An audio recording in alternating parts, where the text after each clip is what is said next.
See, streaming.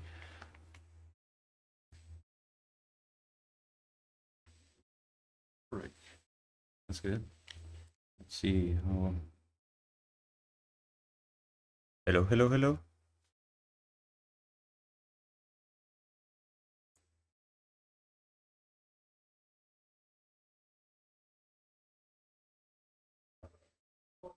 I don't know if I'm audible or not. I sure hope so. Because I'm not being able to hear anything myself. Hello, hello.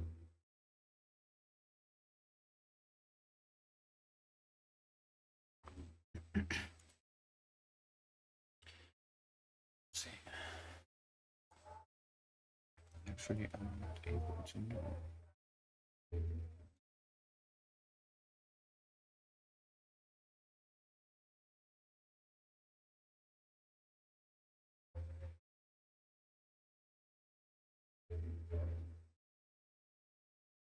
Hello, hello, hello, hello.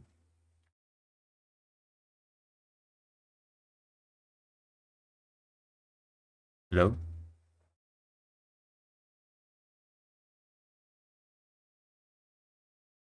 Trying to go to my own stream.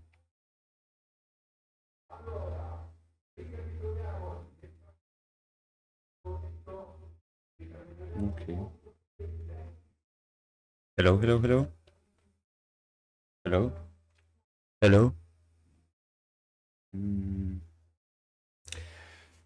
Yeah, I'm not sure if this is like sounds or not. I hope so. Okay, perfect. Is it too loud?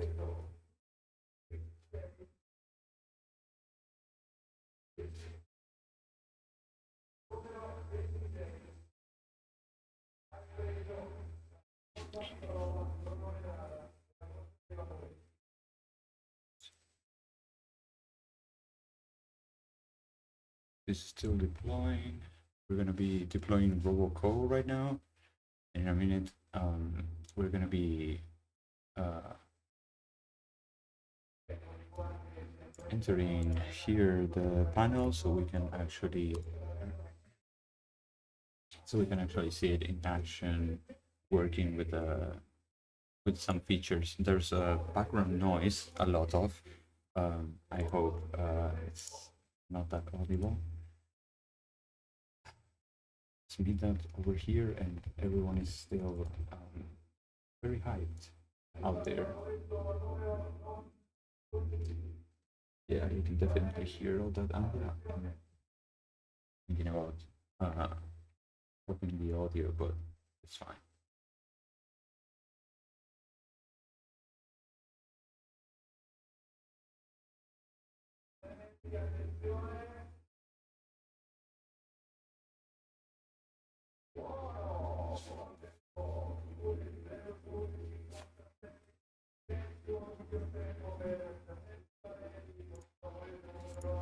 What did we have?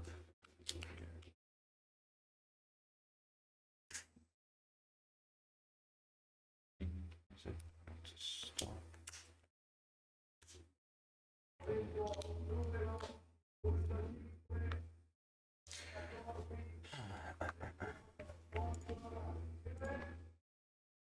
I hope they shut up soon.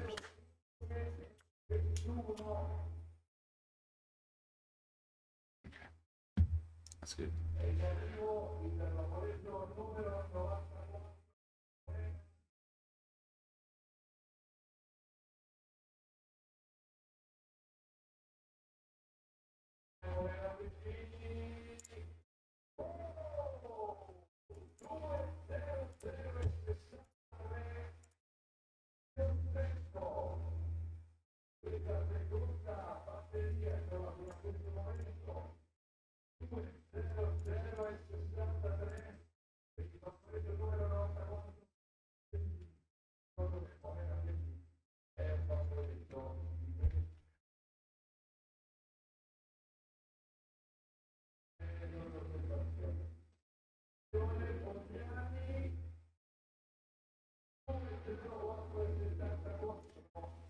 still starting up. Connected, nice. So we have some tasks that it has already finished with. See if we have more. We have a couple more. Yeah, 34 in total. Okay. So as you can see, like the first tasks always the root tasks belong to the main project manager. The main project manager always will start delegating these tasks onto the cell PMs, so the cell project managers, right?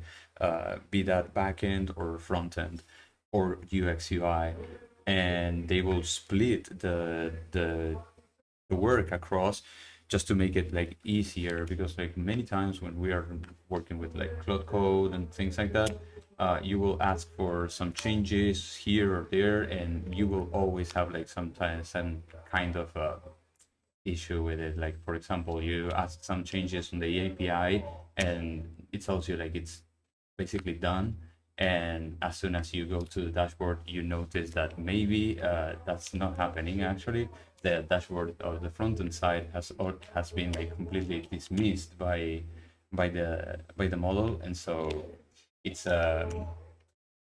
in this way RoboCo splits the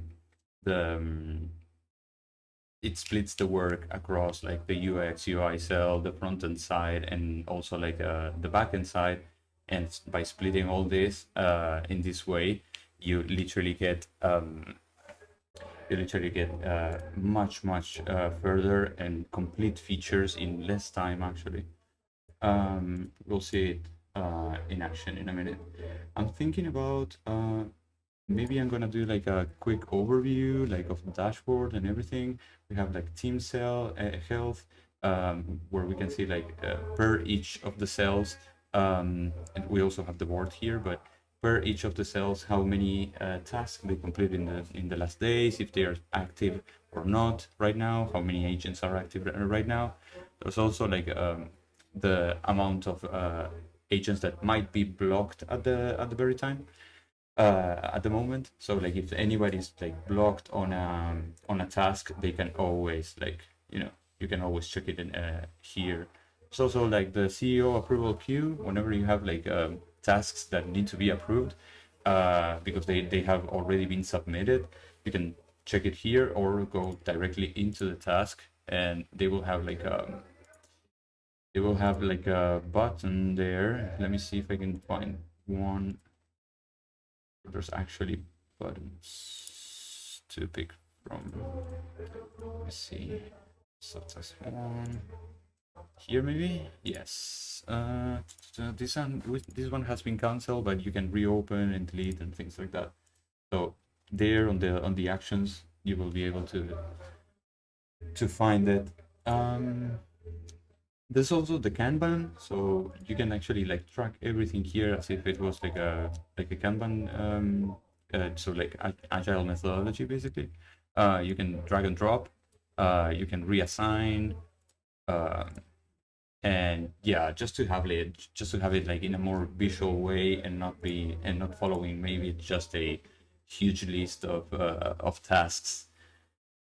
The task assistant, we will come back to the task assistant. The intake chat, here you will get interviewed by one of the agents, which his sole purpose is to literally be here and chat with you, interview you to understand the task at hand and how to work on it. We have the projects. Here is where we set the project. So for example, if I say new project here, I'm able to put like a name, the slug. If I give it like a URL, the GitHub token, so like a personal access token, you can use fine grained or legacy, but fine grained are better. You will need that for the access to the repo. And you can also like define here, for example, I use master branch, I don't use main.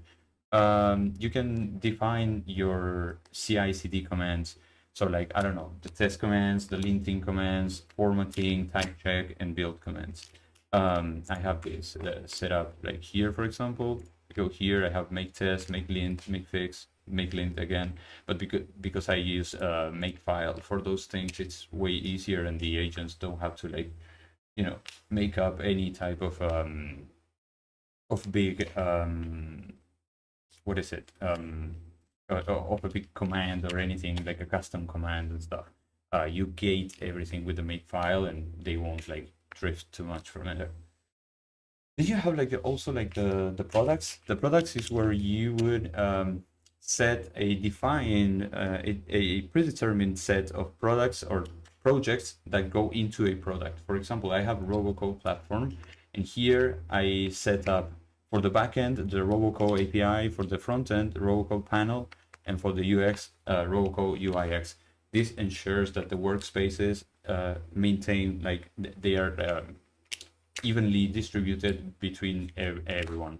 In my case, RoboCo is a mono repo, so it doesn't make much sense to it doesn't make much sense here, but it makes much more sense when you're like working with an actual full stack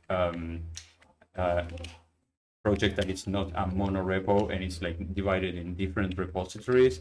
You can always like define here the different types of backend, front end, and UX UI that you need. Save it as a product, and then you can use it as a product.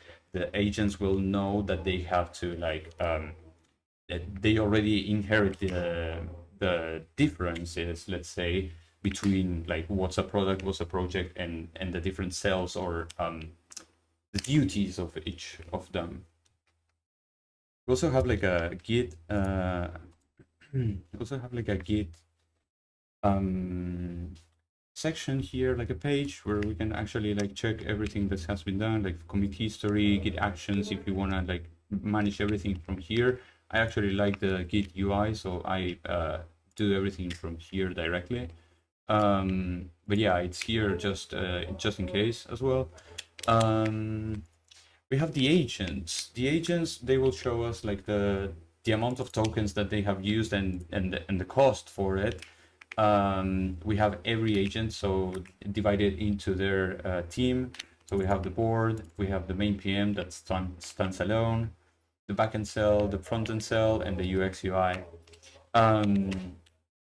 That being said, we can spawn agents here and just tell them like give them a UUID or a task to assign to them, and a prompt optional too if we want them to like go and do something in specific and things like that. It's not that necessary all the time. It's quite simple. You can just like spawn the agent and they will check their notifications, their tasks. They will like, go and do everything by themselves. So you mostly don't have to ever do anything. I'm gonna do a quick show here. You have nothing to do. You have nothing to do.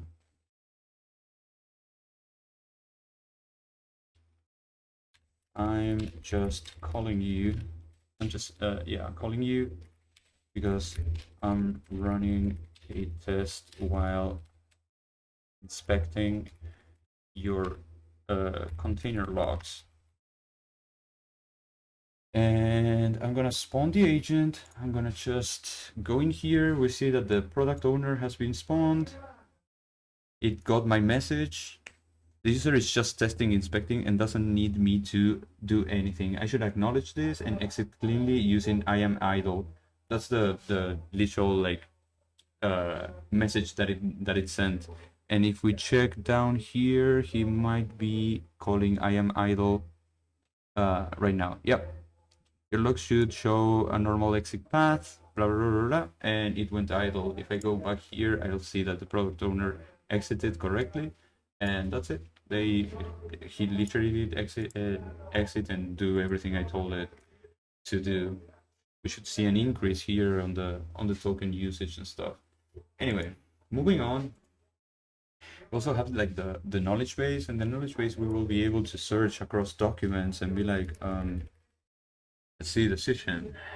So we will be able to see the code, documentation, conversations, journals, errors, standards, decisions, reviews, learning, all of these. Well, the breakdown here, but you would be able to check every single piece of documentation. This is a RAG system. I'm using Piragi, which is like an open source full RAG implementation. It's pretty cool. I'm gonna show you exactly what the what that is.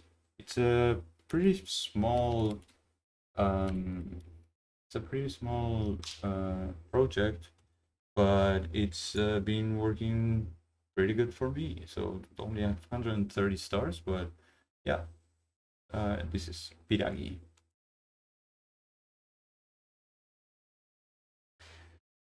Uh, we can also ask the AI here about like the documentation, the code base, conversations that have been going, things like that. We also have the mentor. The mentor is specific for the agents and you when you work. The Ask AI is more like it's more document driven. The mentor will actually like infiltrate the system and see like how the agents are performing, how good they are performing, if they are performing, if they are taking too long, if they have to go through many cycles, or just ask like general questions about whether the system it's a how it works. Basically, that's what I'm trying to say. Like with the AI mentor, you would be able to go and ask it like, hey, I am encountering these types of errors. Is this something like that is a bug in RoboCo? Am I doing something wrong? And you could get like basically the the help that you need for it. You can always browse, right? These documents. Kind of like the search, but the search is for exactly looking for keywords inside of those documents and everything. You also have the admin to like flush and to reindex everything if you need to ever like reindex all the documentation or to flush the cache. We have the auditor. The auditor is it's one of the agents that doesn't do much but to audit the other agents. It will go after an agent has been like working. It will go and it will like literally inspect to the things that it did. It will inspect the transcript, how many tokens it used, how well it performed, and everything. And you can like actually create reports about those things and you know to see where RoboCo is actually not failing, but giving us like low performance, right?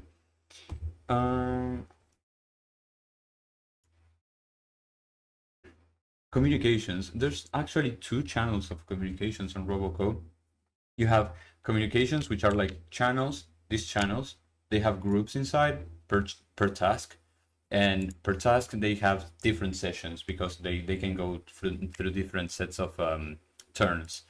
So like, for example, here, this session is because I was drafting one of the tasks with the task assistant, and they were basically like, yeah, they were basically like reviewing the whole task process. We'll see how this works. And they were reviewing the whole process and talking here over the chat. The other type of communication that they have is agent to agent, so A to A. What they do with the A to A, they only use it when it's urgent. So like if there's an urgency because I don't know, anything happened. The idea is that they can call another agent and immediately spawn it by that call so that they can work on it like right away. Let's say that there's some kind of bleeding, that the agent cannot go idle and it's stuck somewhere, and yeah, it's a little bit like inefficient to send a message on the communications channel and wait for it to like just spawn and reply there. So the agent to agent makes it like way more easier. And think about it like, I don't know, messaging someone through text messages. So it's the exact same thing. They're calling each other, meaning that all of the agents are actually dormant when they are like in their natural state is to be dormant. Like we were just saying, like the product owner is dormant. We have only up the RoboCo panel, the orchestrator that will orchestrate all the agents, the Nginx proxy, Redis, Postgres database, and the Olama service. So like they are all dormant, and they only get up and do their work whenever they have work to do, because like otherwise it's resourceful, like resource consuming. So yeah, the idea is to like only call agents whenever they have something to do. A really good idea that I had in the past, and this is something that I really like to implement, was the journaling. So all of the agents are forced, more or less, enforced to do some journaling. So for example, here we have like the session logs, but if we go to all types, we have task reflections. Like for example, here, I implemented all 7 acceptance criteria for the WebSocket usage event infrastructure. All existing tests passed for pre-existing failures. The implementation follows established patterns in the code base for event publishing, throttling, and WebSocket forwarding. What was done? And we can go inside and check. So you see, he basically, this agent, which was, what was this agent? Give me 1 second. It's the backend developer one. So it pretty much detailed everything that it did. It actually like journaled what it learned, what it struggled with, and what are the next steps for him, or he thinks that are next step. That's actually pretty good. Apart from task reflection, journals, we have also like notes, decision logs. Decision logs are like the important thing, because when you need to like track what was done by an agent, sometimes it just like gets lost in the chat and stuff like that. That's the main difference of working with RoboCode and working with like a traditional Claude session. I have my traditional Claude session. I still work with it. I just fix manual things and specific things with this, and I dedicate all of my features to like literally the RoboCo team, because like a feature is like a way much bigger task to be making that basically here, like when we go for targeted bugs and fixes like that.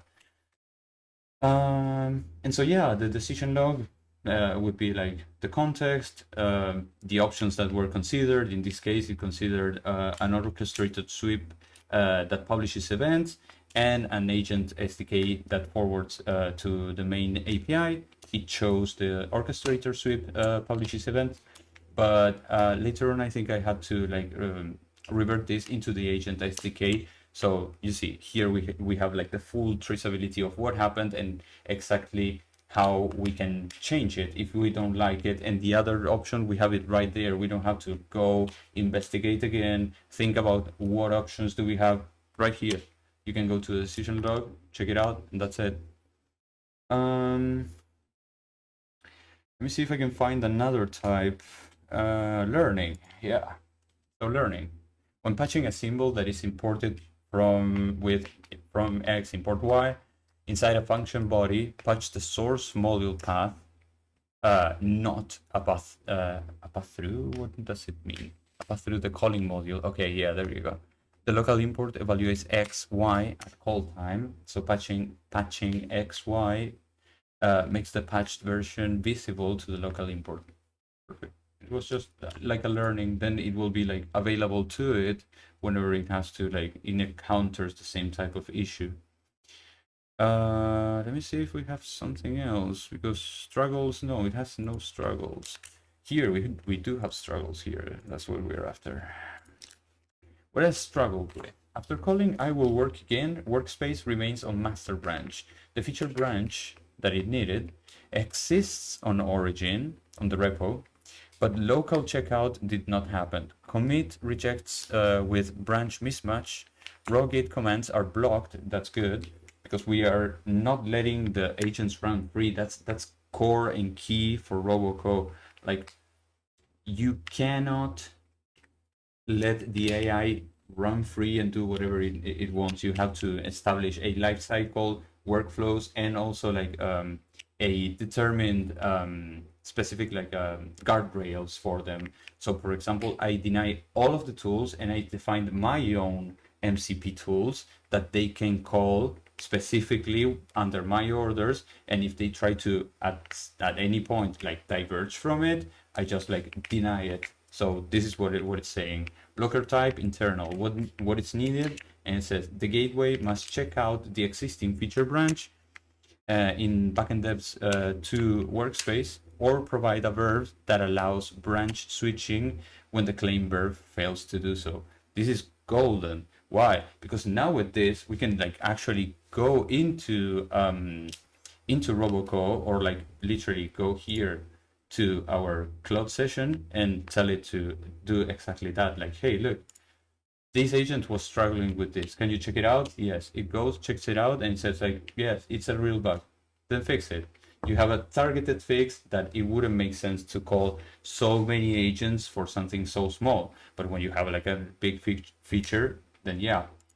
And like this, we have like every single agent here. Then we have notifications. Notifications will come and will arrive all the time. Agents will need your help, will need you to acknowledge some issues and things like that. So it's important always to keep an eye here on the notification thingy. It will start popping there. There's a guardrail there to make sure that agents don't spam notifications, especially when they already like sent something. I think that my camera is like driving myself crazy. Okay, let's keep it there. So the idea with it is that, yeah, where was I? The notifications. The idea is that there are guardrails there set up so that the agents don't have to spam you every time, burn tokens during the process. And so yeah, that's pretty much it.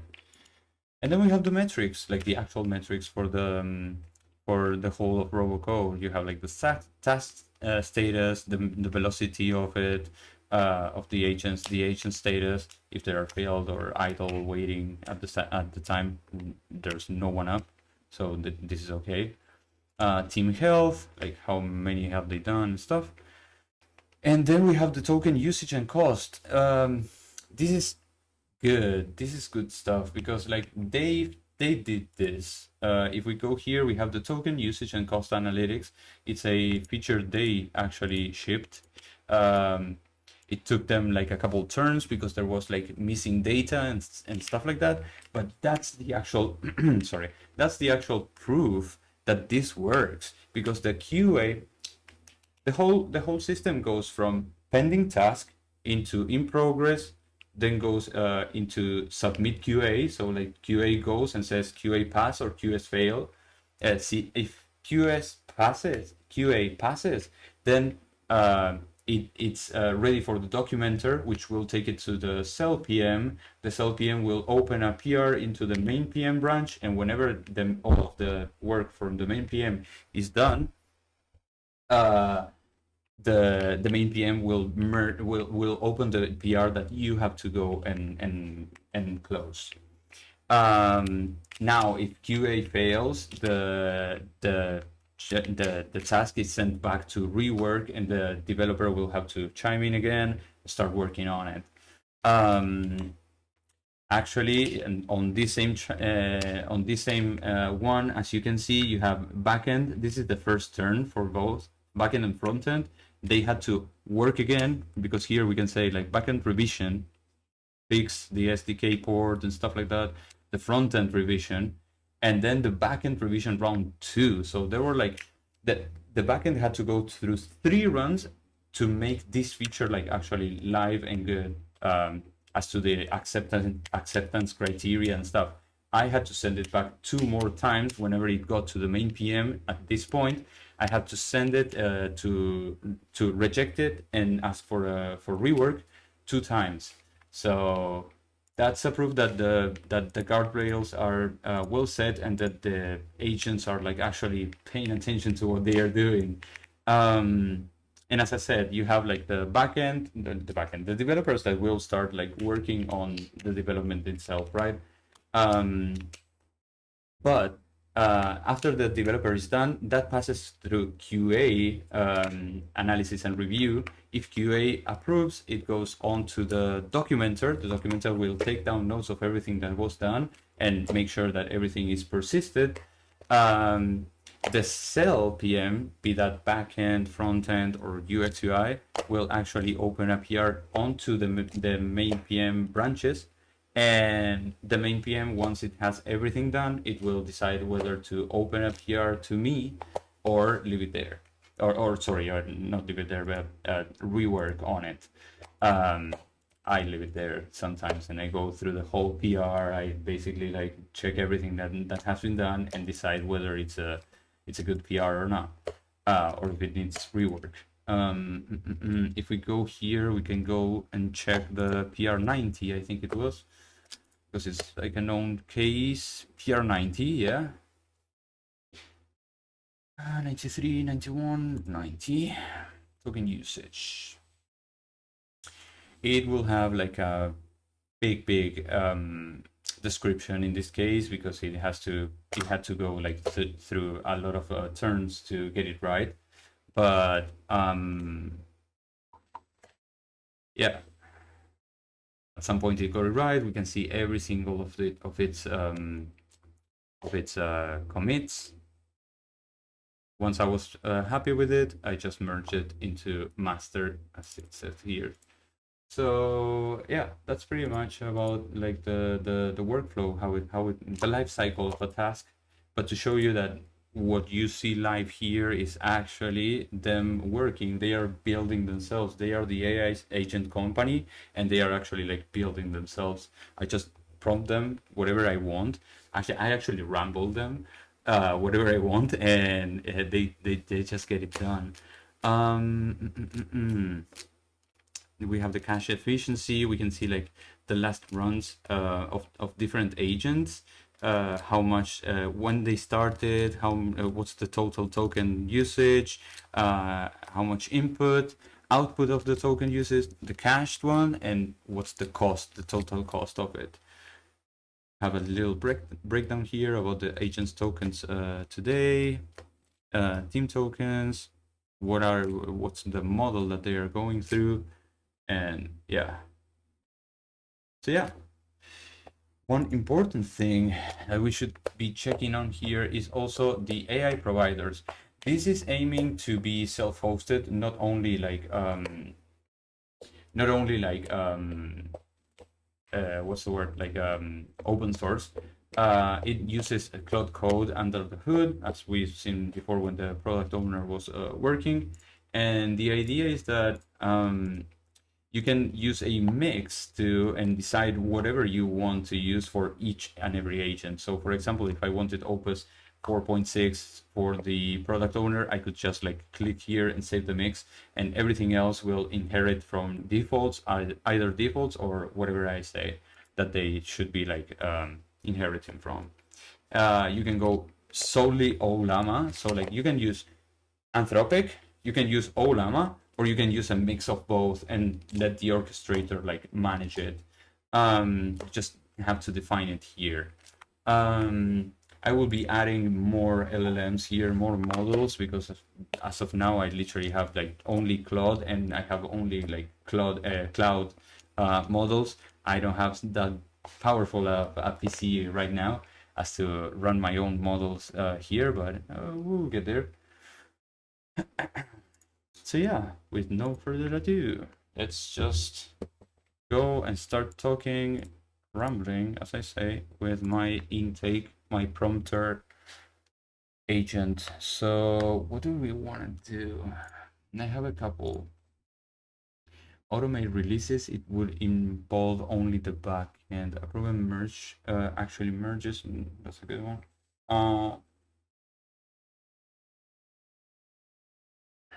More LLMs. Let's see. We should add more LLMs and probably a dedicated a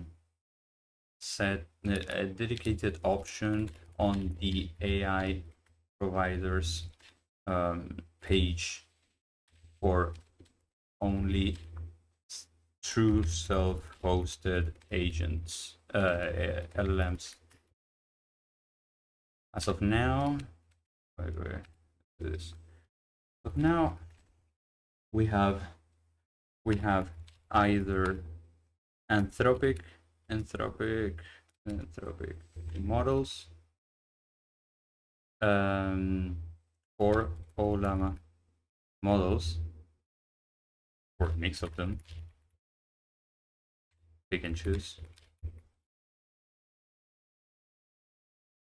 But but all of the available Olama models are cloud models, never self-hosted.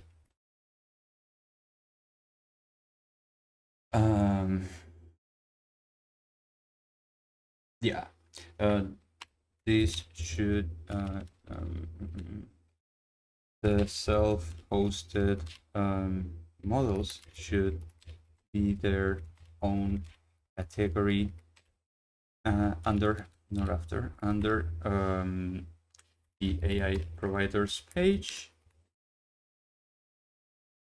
so that you can either do absolutes like anthropic slash Olama, or include them in the mix. I misspelled here. Include them in the mix, in a mix, let's say. So as you may see, I actually ramble, and I start chatting. It will prepare the agent, it will clone the repos that it needs, and it will start reading the code, and it will start replying basically. So if you go here, the agent intake has been started. We can see it will start replying to us. Let me explore the code base to understand the current AI provider setup before I respond. That's it.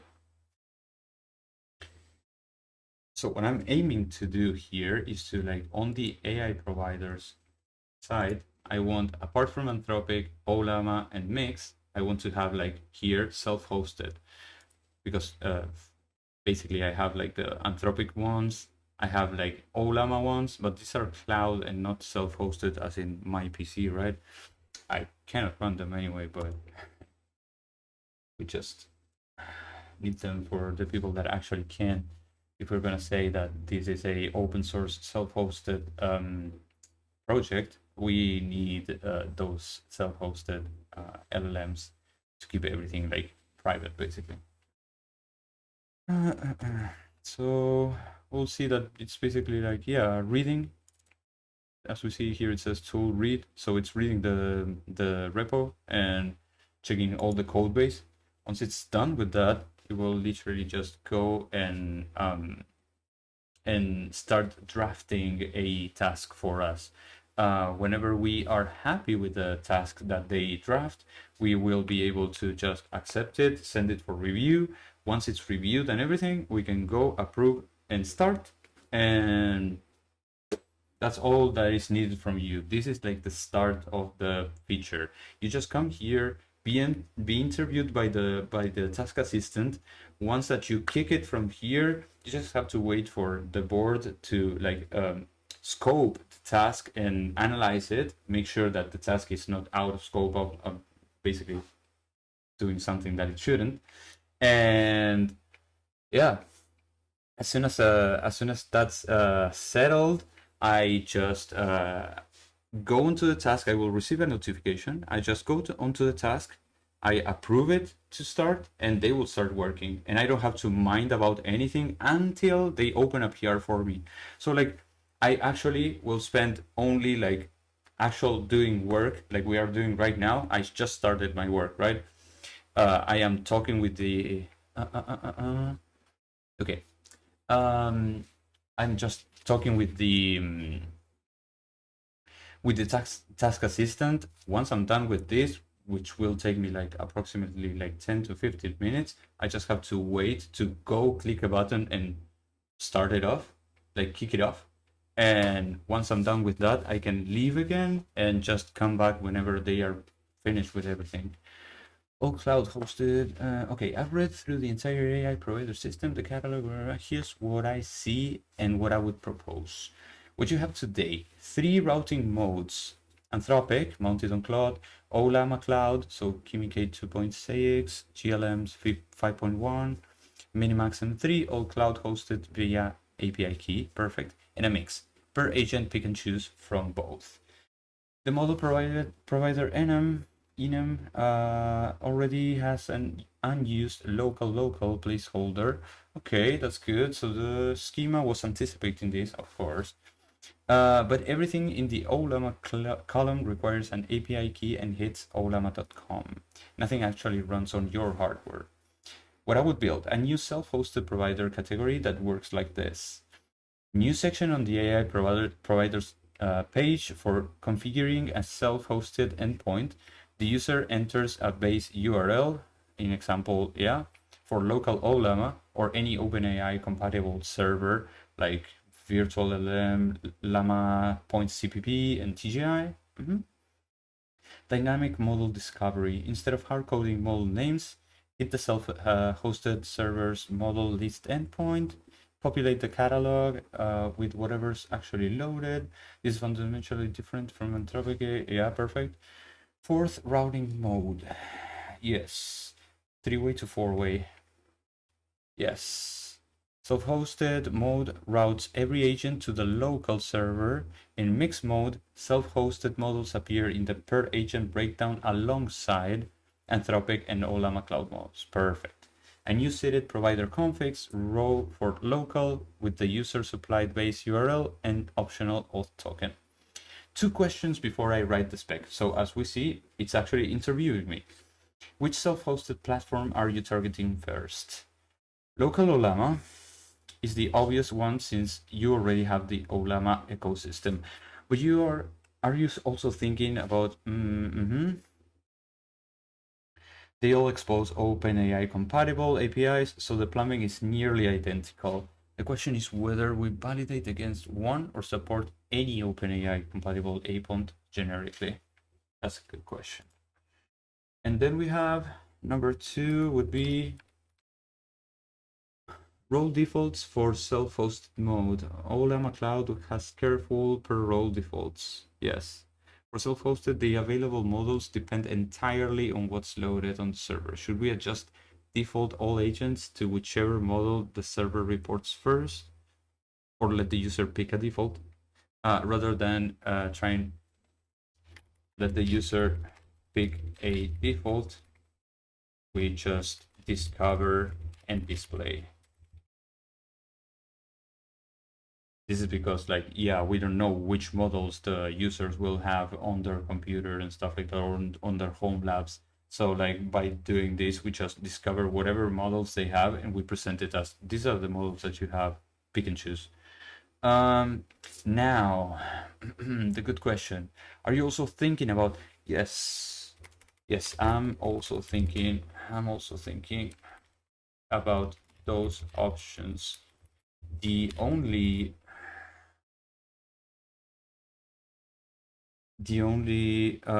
doubt I'm having about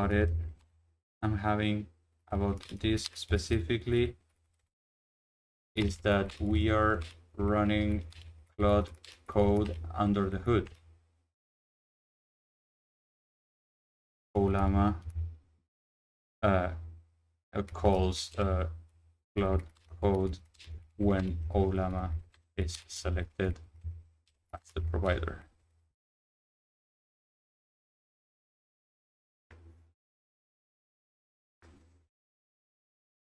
Do these alternatives have the capacity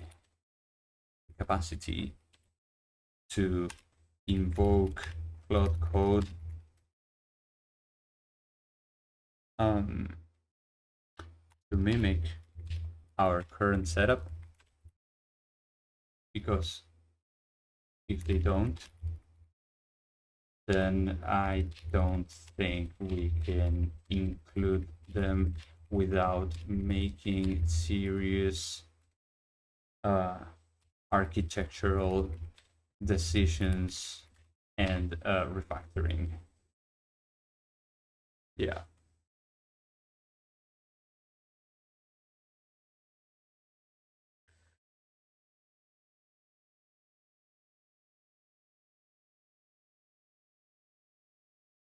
So yeah, as you see, this is exactly what I was talking about before. They just interview you. You just ramble your thing is here, have a conversation with it, and as soon as it finishes with its thinking process, it will just give you the alternative. It will propose a draft task that you can read entirely and say like, yeah, this is exactly what I want.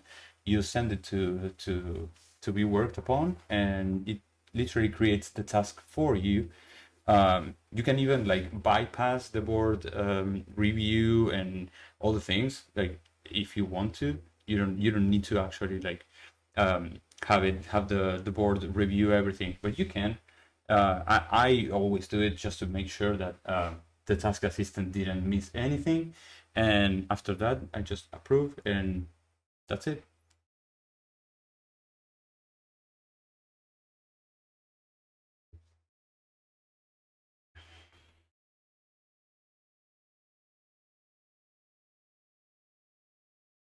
Okay, so it's telling me that the orchestrator will inject the okay, I will just let it like finish.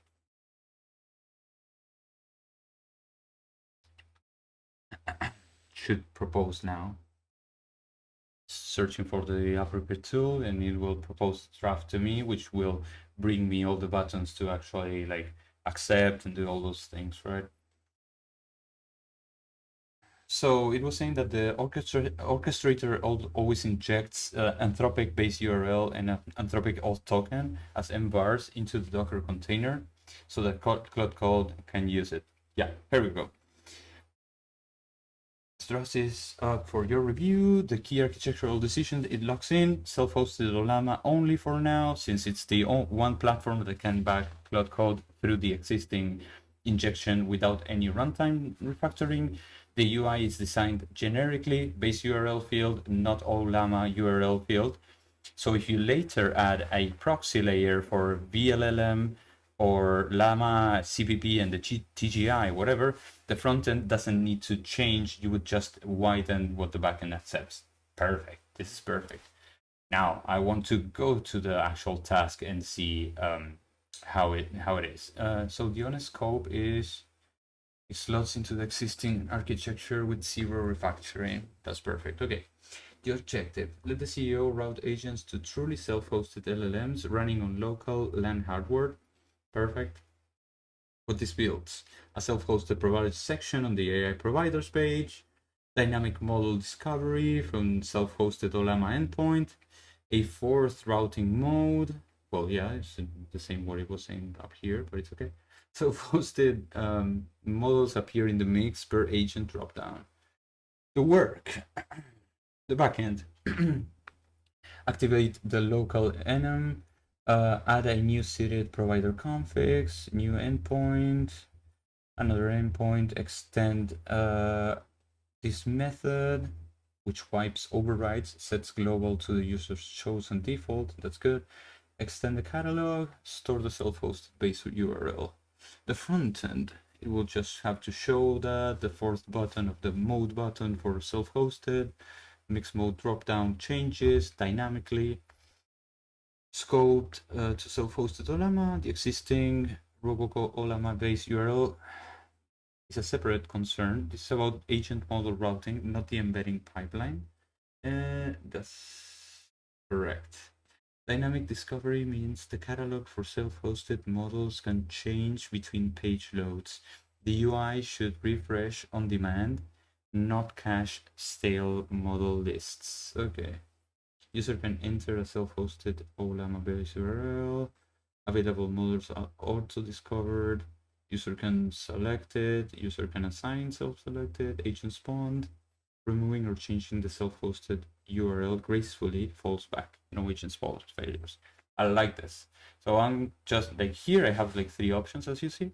I have keep chatting, board, review, and start. And then you have like approve and start. If I click on approve and start, it will go like directly onto the main PM. But if I do board, review, and start, it will like be reviewed by the team. And that's exactly what I want, to have the product owner and the head of marketing both work on this task. So I'm just going to click it, and this will set uh, this will set this will put the ball rolling basically. We'll see how it goes. Yeah, we go view the task, we have it here. I'm gonna just open it here. Yeah, add self-hosted LLM provider with dynamic model discovery pending, product owner, team board. Let's see. When I come here, I can see that the product owner and the head of marketing, they are both starting to work on this. They will open a communication channel on the board private. I guess it's this one. Where is it? Not yet. Check. The board should be talking about this, but let me check if they actually open. It's weird that they didn't. Just give them 1 second. I guess that by the time they are done reviewing, it was, I cannot remember exactly when they opened the channel, but it's okay. I want to see something here in the logs because I found this raise HTTP accession photo found. Okay, yeah, no, that's fine. And what I didn't do is to go exactly inside the I should have gone inside the task to show you how it's built. Like you see, it has like objective, what this builds, the work, split, nodes, success criteria, the acceptance criteria. And the agents will start like filling in the details here and there for the task. We have the plan. When they create a plan, they will be following the plan. You can follow the progress of each of these tasks until it reaches like 100%, the different checkpoints, the sessions to chat that they are available and specific to this task, the amount of commits, so you can go and check each commit that has been done. You have the different nodes, and then dependencies to know if there are upstream dependencies, if there are parent tasks, if there are blockers, dependency blockers. So like, let me see if they open the chat now. Yes, perfect. So 1 minute ago, we have the head of marketing. I've recorded. Key additions from my side are around user-facing naming, guided setup, flow with progressive disclosure, actionable error states, and fallback transparency for full detail in my decision journal entry. Once you've also logged your product review, this is ready for CEO escalation. So if I go here, I will go for the CEO marketing, and it said, what was it? I forgot. This one, decision log. Options considered, approved as scoped, chosen, approved as scoped. OLAMA only with clear labeling. Okay, perfect. That's good. UX requirements. That's actually good. And then we should be seeing the same thing for the right now. Yes, for the PO. So the product owner approved the scope, OLAMA, blah, blah, blah, rationale.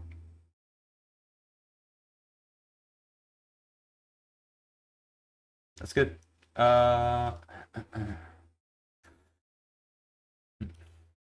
Perfect. So I should shortly get a notification from them that tells me that this is ready for me to work on, but I didn't get that notification, so I'm just trying to think about what happened.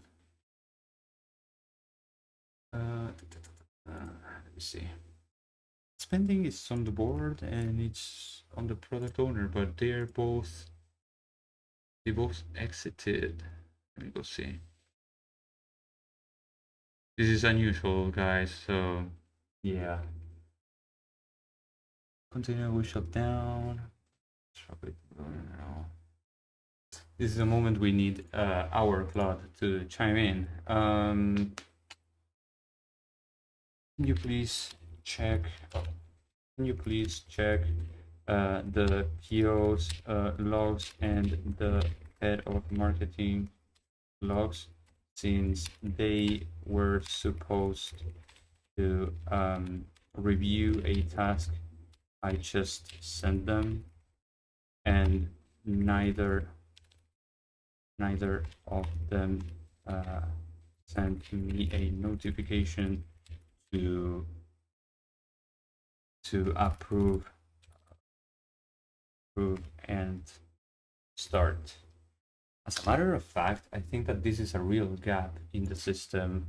So I'm gonna just use if head of marketing and or PO think the task is not good as is, have a path to rework on the tasks scope and review again. Yes. Okay. This is the moment we actually need our big Claude to be paying attention to what went wrong. The product owner seems to notes for update though. But now it's working pretty good the other day, so I don't know. Wait, oh, here it is. Approve and start. Okay, yeah, perfect. But did something happen? No. Okay. Perfect. Now that we have the approve and start, we can give it like green light. You can start working on the task. Approve and start. We'll send it right to the main PM, as we can see here. It sent it it assigned it to the main PM, and now it's on the main PM team, so it's well scoped. Before it was assigned to the board team and to the product owner. Now we actually have the task be assigned whenever we approve it. It's going to be assigned to the main project manager. The main project manager will start delegating this task and breaking it down into different subtasks for each of the cells that need to be involved. So like the UX UI or the front end or the back end, and we'll see that in action right now. So like right now it's pending, right? At some point, the main project manager will make its plan, and with the plan, it will actually start having the task in progress and start making the plan, start delegating, as we were saying, creating the subtasks for it.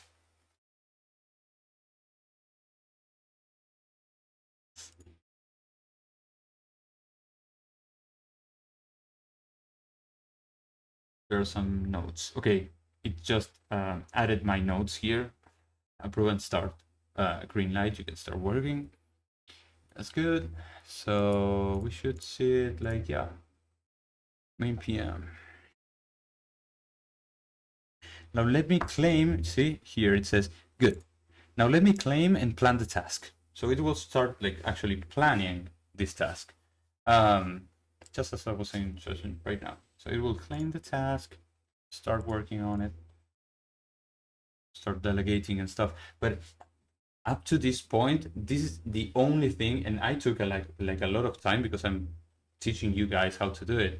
But like at this point, I actually did nothing. I had a conversation with my intake, my prompter agent. It created the task for me. It started. They started working as soon as I gave them the green light, and that's pretty much it. I could like literally just leave right now and start. I don't know, doing whatever I want to do other than this. unless there is like a blocker, unless that for some reason something fails. Um, it says it timed out. Let me try a slightly shorter plan. So like it had to try a shorter plan because it got like some kind of error, a timeout error when it was like creating the plan for it. It's weird, but you know. Hmm.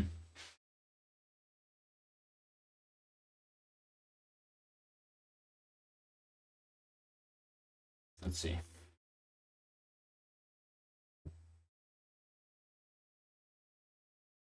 Okay, it's thinking.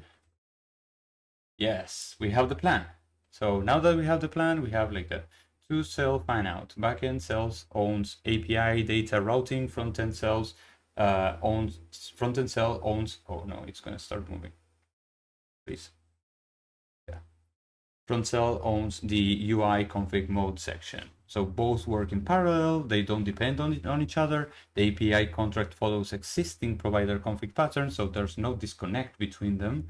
And so yeah, now it's gonna actually, we can see that it's in progress and it created its first subtask for the backend. If we refresh, shortly we will see the front-end task, but we can see that the backend PM, the project manager from the backend, has already started working on that other task. And this is how they all like basically like divide all the work in between them so that they can work on specific small things, each of them, and then they all circle back to the main PM that will review everything and bring it back to me to either approve or request changes.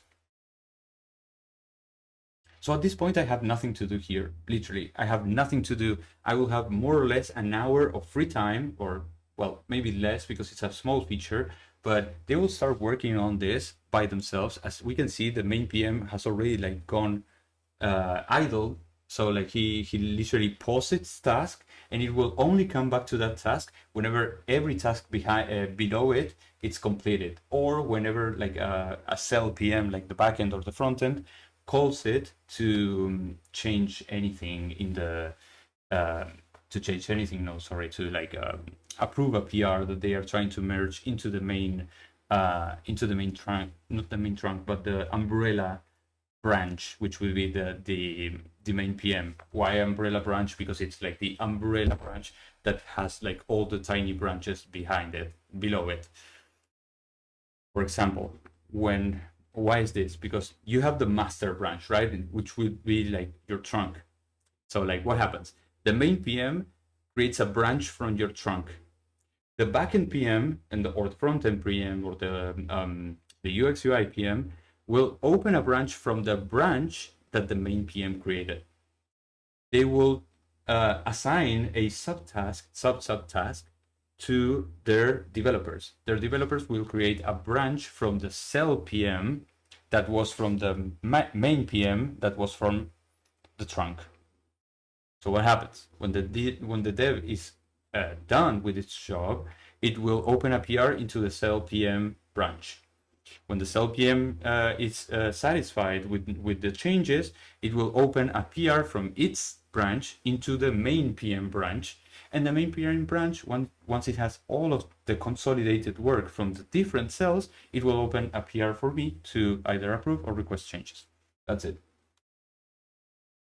So I literally have nothing to do right now, but to monitor them and be sure that they are starting to work and do the things that they have to do.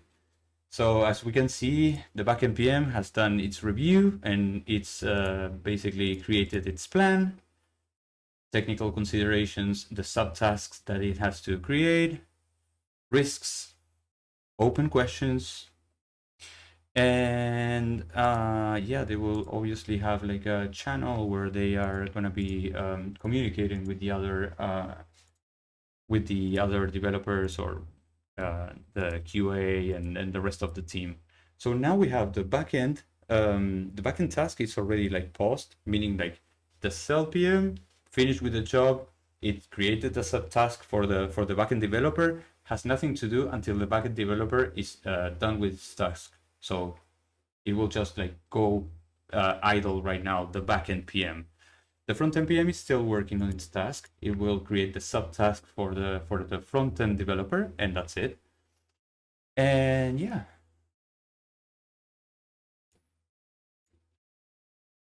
We'll see.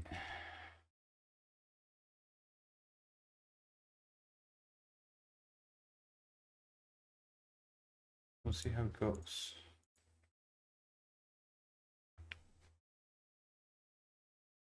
Okay, created like a subtask now.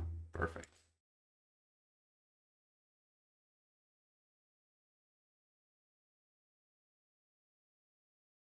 Still in progress. It hasn't gone idle yet. Yeah.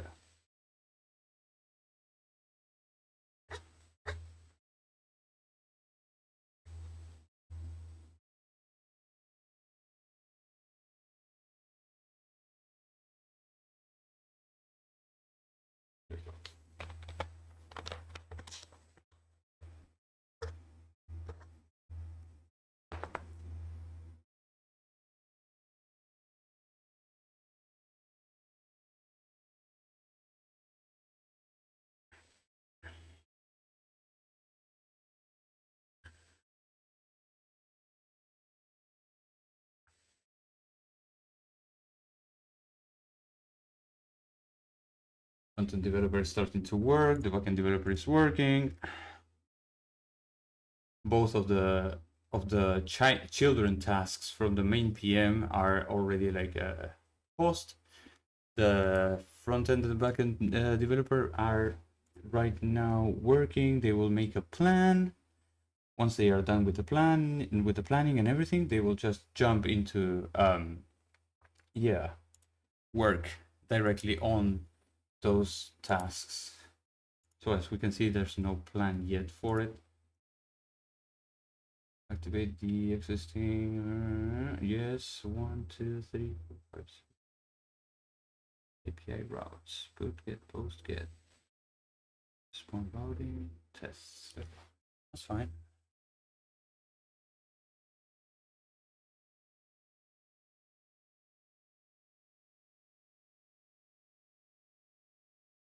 Working. Yeah. See. Oh, and in the meantime, we can actually track the metrics. So you see, we can actually track what's the total cost for the last 24 hours, how many tokens we are using, the type of model. Again, oh, Sonnet 4.6, that's good. Team tokens, which is the team that is using the most tokens. Yeah, the agents tokens today, monthly projection to know like how much you may end up spending. Previous. And so yeah, that's it. At this point is where we don't have much to do. The backend developer is in progress. It's already made its plan then. Yes, it has a plan. Has 6 subtasks, it says.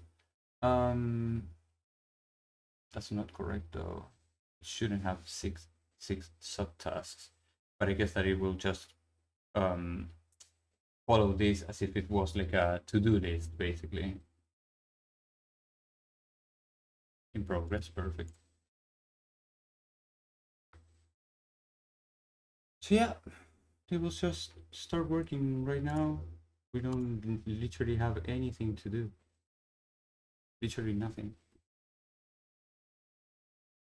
At this point, we just have to come back whenever they are done with all this. Let's see. If we go into the branches, we will see that all of these branches are created here exactly. You see, for example, feature main PM, and it has like a slug here. Then you have feature backend and the slug that with the cell PM's slug, and then you have like the same follow up with the backend developer slug. So like this allows it to not drift from the different from the different branches that are created, and don't make like such a confusion between them. So whenever they like actually start opening PRs, we will start seeing them land in here for each specific branch that they have. In the end, we didn't need to use the dedicated cloud code session here.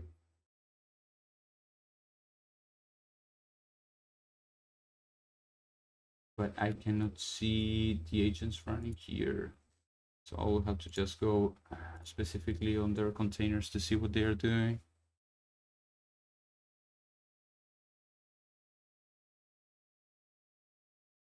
Yeah, they're pretty much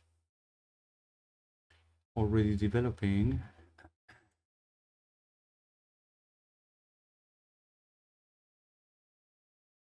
There's been an error here. Say correlation ID failed to ingest document. Okay. Seems like it seems forget about that. It seems there was an error with some ingest. And wait about that. They ended up giving me the they ended up what do you say, like the button appeared after a while. Now there's another issue. It seems there was an error with some just put it there. Nothing like blocking or anything. It's just like an ingest from the documentation, the RAG documentation. So like, yeah. But I can't see anything here. No.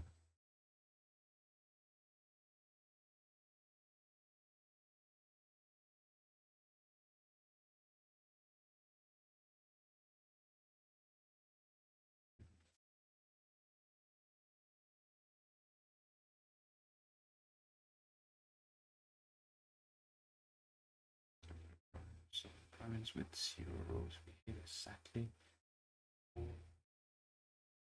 So routing for a single agent. That's a new table scope. Okay. Yeah, but I can see those logs in here for some reason on the main.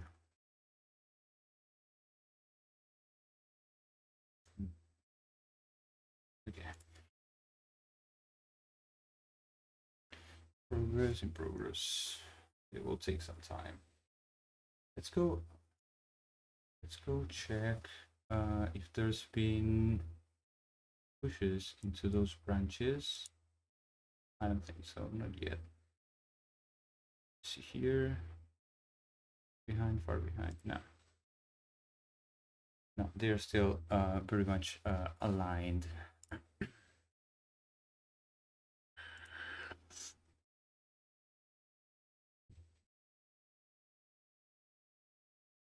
We'll start seeing comments here whenever they are. But you see the feature backend and the whole slug that is like main PM, backend cell, and the backend developer. If we go, this should end it in 8003. Go back and open the backend, this task, and we go into the commits, we can see that it's 8003 and 3. So for the backend cell, and everyone would have the one that ends in 729C for their for the main PM branch has the 729C. So yeah, here you can see that everything like goes back to the cell PM. If we go into the front end task, we'll see that they also have 729 T. So they will all land into the main PM's branch once it's done. So now we just wait. We refresh here.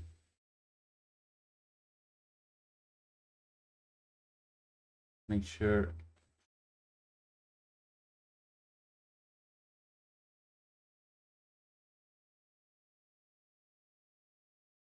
Yeah, this is a bug that we will have to like fix manually. We cannot send this to the RoboCo system and have them all work on this and stuff like that. It's just doesn't work that way.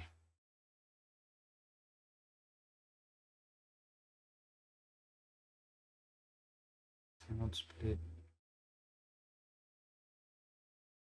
So there are most likely connect port timers and the momentary attention.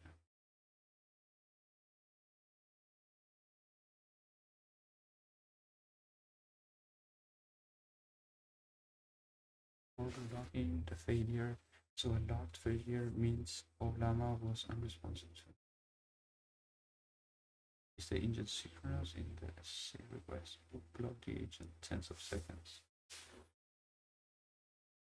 It's analyzing the issue, so we'll just let it do.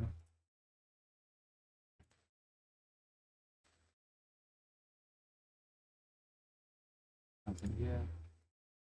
This is the backend. The backend is the one that will take the longest, I think. Even though the front end started after the backend.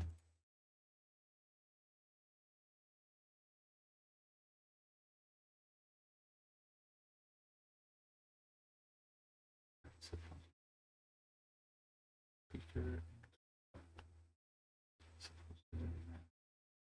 Test connection button. Discovered. Models appear.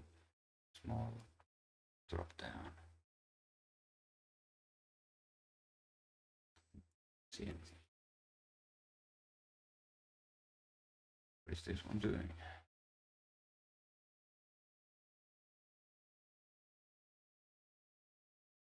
Checking. Okay. Sweet.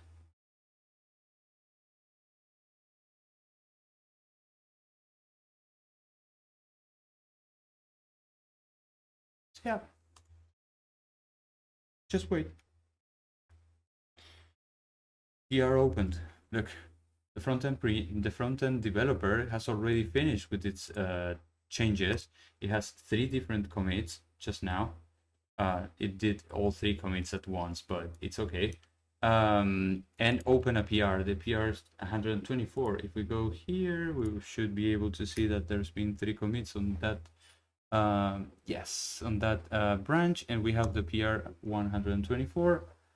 Come here, self-hosted LLM. We can check what files changed, what exactly changed. Track the latest self-hosted test results so mode button can get access. That's fine. AI routing, self-hosted section. That's big for a self-hosted section, but I guess it's because of the dynamic nature of it.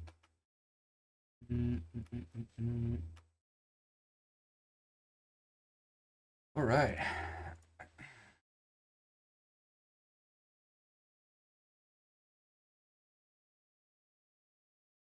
Now we should see it awaiting QA. So now we will see the QA from the front end. Yes, starting to work.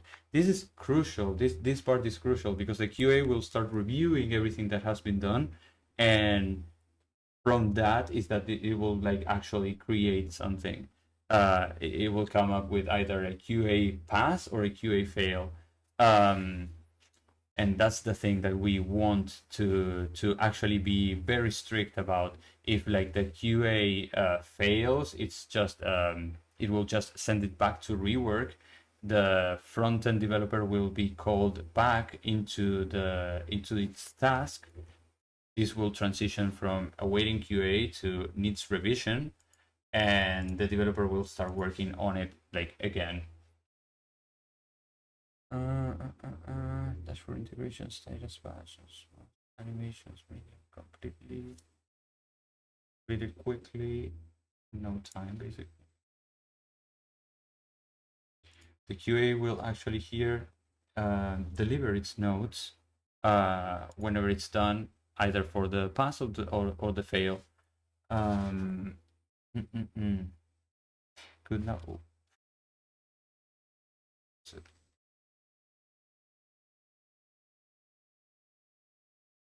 flew away. Good. Now let me read the hooks and the main routing card file. Okay, so it's continuing with with its QA, right? The PNet type check script does not exist in this project. Let me check if they have a different name for it. Okay. Okay. So the frontend QA will start doing its QA, as we were saying. It will eventually arrive to its final decision on whether the task is good to go or not. It will send to revision, or it will like submit up. If it submits up, we will see this transition from awaiting QA into awaiting documentation. That's where the documenter will chime in and will start like documenting everything that has been done on the task. Root cause found, and it's a clean one-line fix from Olama PS. Until 4 minutes from now, the verdict harmless. But wait, was a solution for me. I'll keep alive to the embedder plus run the gate. B. Where code proper. Add keep alive -1. Model never unloads. Version controlled needs a redeploy. Sure. Work on A.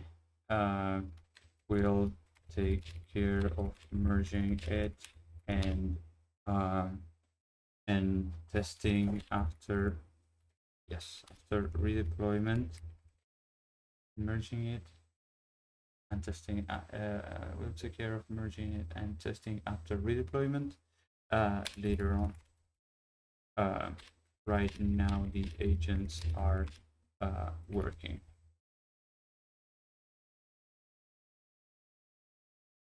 QA is still working. The backend developer is still working. It's taking quite some time though. It started 104. It's been there for 18 minutes. Oh, it literally said it below.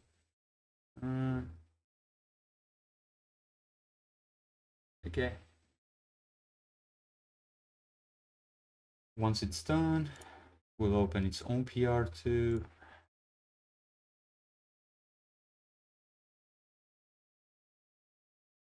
The QA passed. Nice. Reviewed 3 commits across 5 files. All 8 acceptance criteria verified. Self-hosted, mode button, stuff like that. Invalidation correctly wired on all mutations. That's good. So this should, yes, perfect. This should go directly into awaiting documentation. Now we would see the actual front-end documenter starting to work on the documentation for this task.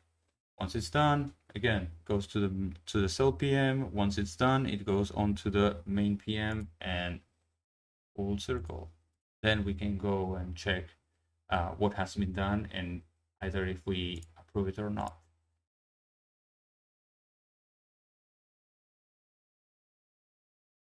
Still pretty much open.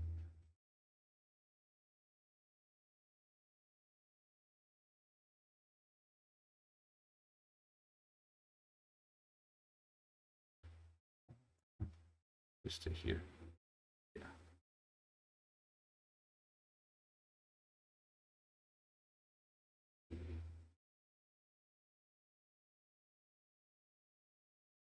Documents are still working. The backend developer is taking like quite a bit. I don't know whether it's having like errors.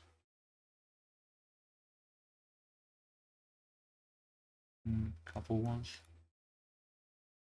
Oh, no, these are like, no, these are correct. Is error false? No, it's going good.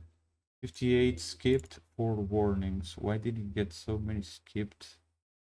Couldn't find FMPEG. Default into FMPEG, but may not work. Why does it need FFmpeg? Weird.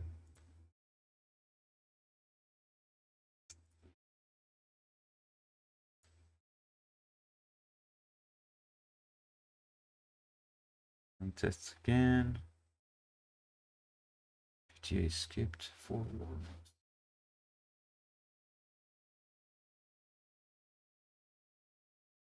Documentation is also like taking unusually long.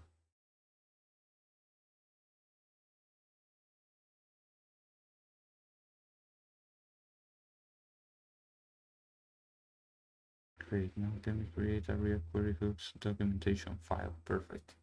Okay. Great. Now let me create a React query hooks documentation file, and starts like literally like documenting everything that has been that has been done by the other agents, which it eliminates like the blind spot if one of the agents is having like a blind spot, basically, right? Because it's like not being able to um because it's not being able to how do you say, because it wasn't able to see the issue, another, or it forgot the issue or whatever, another of the agents will like actually point it into the right direction with the needs revision if it doesn't pass, or if it needs to block the task because it's not done correctly. But that's gonna be not at the documentation level. It will either happen at the QA or at the cell PM or the main PM. Let me commit all the documentation I've created. I'll create a single commit. Perfect. Documentary is perfect. The commit was successful. So we should be able to see in a minute this transition to awaiting PM review. And we should also see that here the documentation has been pushed.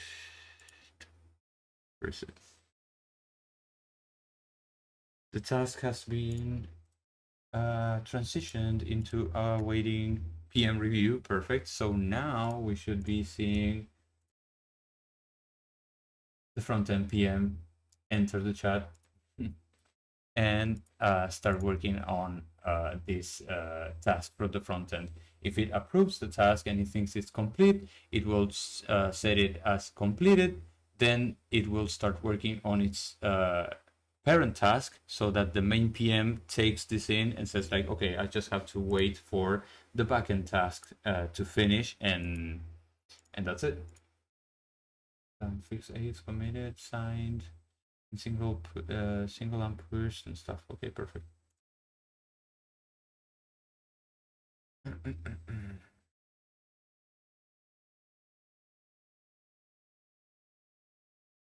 Yeah. So now this will be merged. This task, that is the developer's task, it will be merged into this branch, and then this branch will be merged into the main PM branch. When the backend is done with its task, it will do exactly the same into the cell branch, and then it will do the same into the main PM. Once the main PM gets everything done from these other branches, it will open the PR for me, and that's the only moment we have to actually do something again. Completed. That's awesome. We got a notification, by the way. Let's see. It says task self-hosted completed in half an hour. That's good. Oh, it's still marked as pending. Okay. Board review complete. Oh, this is old. 34 minutes ago.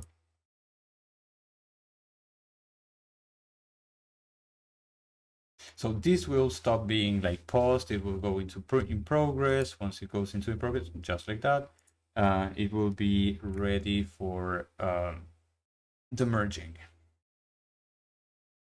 See how it goes. We should check the running agents. Front-end PM is working. This backend developer worries me because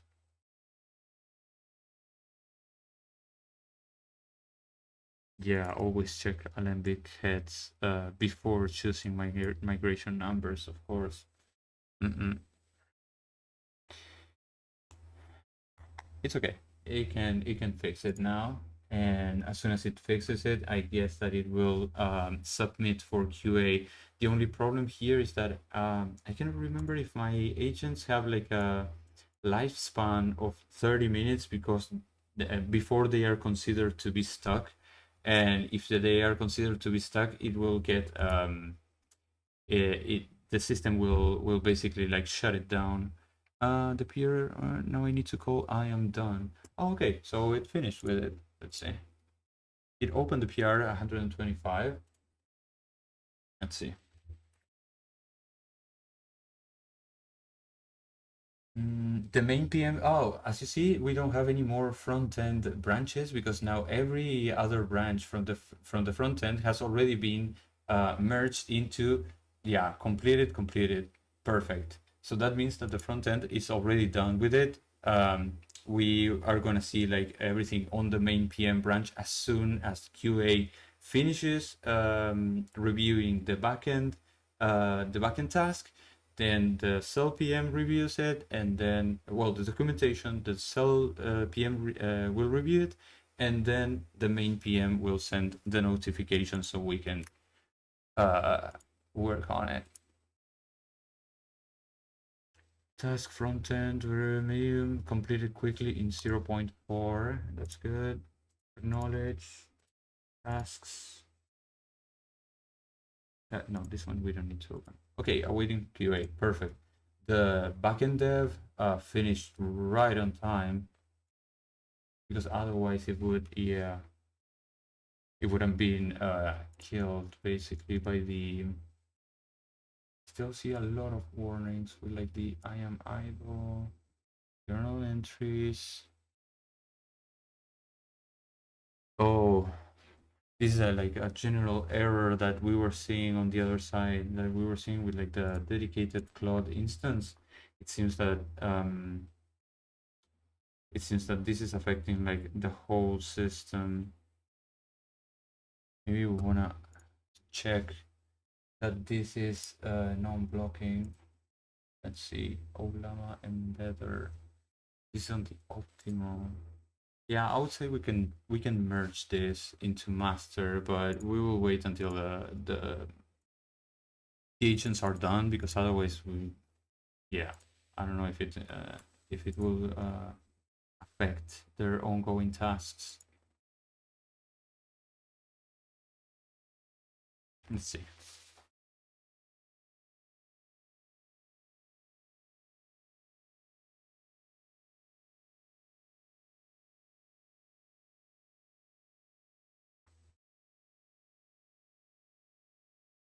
Be able to do its passes. Go back. Should be able to. Yes, 125. All of the files changed. Version, test integrations, perfect. Yeah.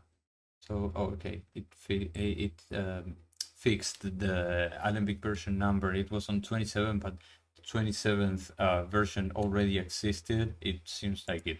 I don't know why it missed it. It's quite weird, but it's okay. How many files do we have here? 6. Wait. Provider under schemas. This is correct. Providers route. Does it have like the? I don't know if it should. No, it seems to have it. I'm not sure I like to see like the whole business logic in here, but it's not like actual business logic. I see how it's calling get provider service, so it's working. It's working as it should. This is already on the schemas, the LLMs, RoboLlama tags. Yeah, looking good. All of the checks are passing. That's good. The backend QA is still working.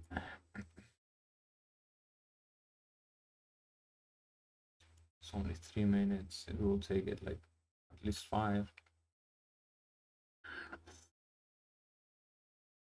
It says completed. Require UID, blah blah. Where it says completed. Where is it here? Content. To use credentials inside each agent container. OLAMA Cloud, Anthropic base URL, Anthropic auth token, and injection and spawn at spawn. That's good. That's good. That's good. I can access the feature branch files via the Git workspace. Now let me run the test from there. But I need to be able to run the test against the feature branch code, not the master code in app. Let me check if there's a way. It should have like a way of doing it. Let's make sure that it doesn't.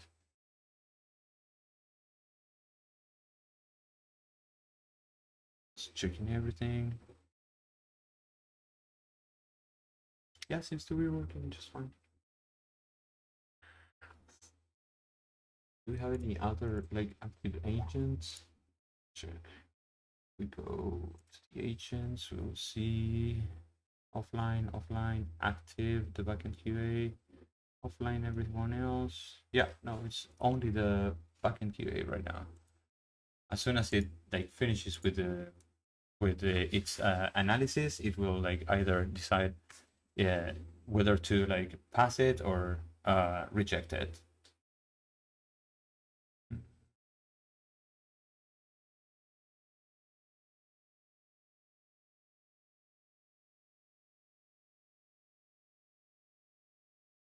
Internal.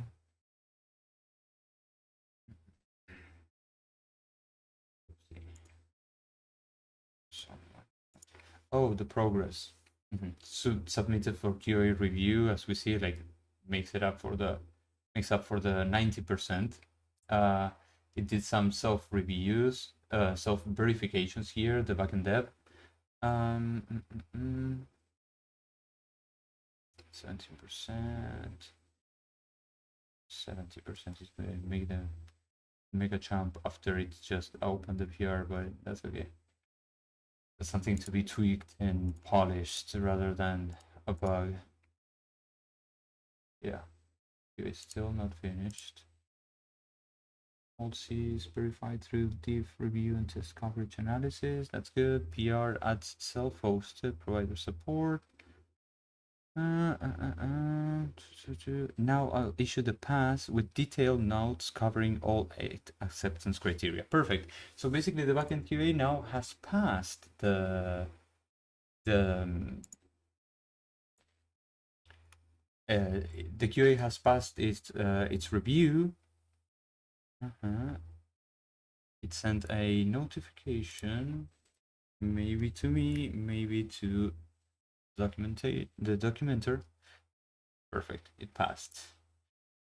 QA notes, acceptance criteria 1, it was all 8 acceptance criteria verified. Additional migration 28 correctly changed off down version on conflict do nothing is valid against the unique truth name column. Perfect. It's awesome. Excellent run. We just needed to like complete here. Still journaling. No active tasks. Idle confirmed. No active tasks. So it will go idle right now. And yeah, it just went idle. Now we have only the backend documenter, and this is like the decisive moment, because right now, when the backend documenter finishes, the cell PM will merge all this into its branch, and then it will open it for the main PM. The main PM will review everything again, as I explained before, And that's the moment that we have to actually do something here and go to the to GitHub to analyze our PR whenever it opens. This one is the backend cell task and branch. Here we can see how the main PM branch has had the pushes. So like from the front-end developer, we can see right here, the front-end developer merged 124 and 126, those numbers of the PRs. So we go back, we go to the closed ones, we'll see 124 and 126, both from the front end, they have been already merged.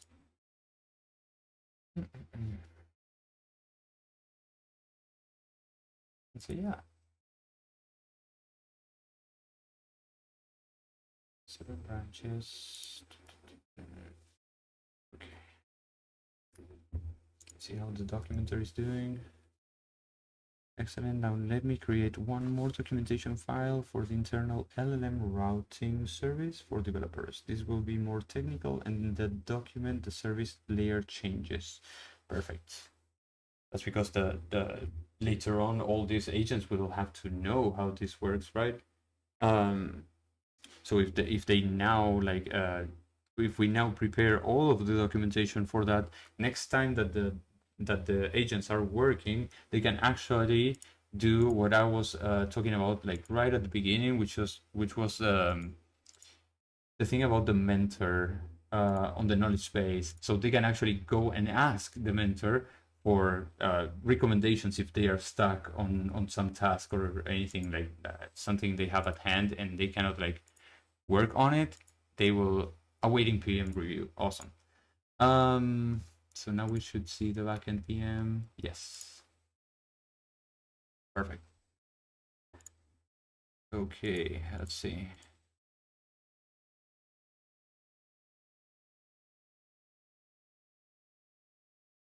Acceptance criteria. No, but this was the QA. Okay. Documenter left no notes here. Yeah, doc notes. Documented self-hosted provider API and routing system providers.md, routing models.md, routing service.md, and the message from the documenter. So as you see with the documentation, this part, we literally have everything traced from end to end. We know exactly what was done, how it was done, where it could have been, where it could have gone wrong, and yeah, you can literally fully trace everything. So now we should see this awaiting PM review. Okay, yeah, it will just finish with it. It's checking all the acceptance criteria. The Git status shows we are on the parent branch. The evidence already contains all the information I need from the PR. Good. That's good. That's good. Continue integration tests. Change correctly off. 0.27 for the version. Also, post the test. Always return HTTP 200. All right. Should be finishing any moment now. 20 p.m. No other has been called.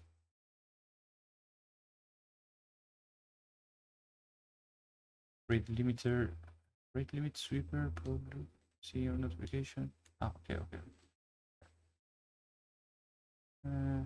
Task is now back in progress. Okay, perfect. So we should see, yeah, this task is now back in progress. There was like a new learning thing here. We're gonna just like acknowledge it. No pending. Go back to tasks. That's left up there. Yeah, we don't have any more notifications. It was just a stale notification batch. This one's the backend PM. This has not been assigned yet to the main PM. Awaiting PM review. Excellent. Now the main PM will come here, will approve this task, merge everything into its own branch. I've gone through this. I've been saying the same thing over and over again, but yeah, it's basically what happens. And now we can see how the main PM has all of the changes. Now it has the backend developer changes right here. And it also has the front-end developer changes.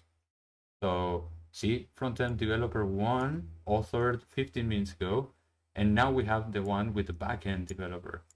So we have these two PRs, the backend developer, the front-end PR merged into the front-end PM's PR. The same goes here.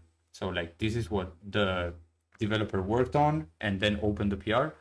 The cell PM closed that one and opened 127, the next one, open this next one for the main PM to actually come and work on this and merge it into its own into its own branch to then open the next PR. If we go here to the PRs, we see there's no other PR we've created or our agents have created. There's none of those completed. Now we have the root task being in progress, meaning we are very close to get exactly the PR that we have been waiting for.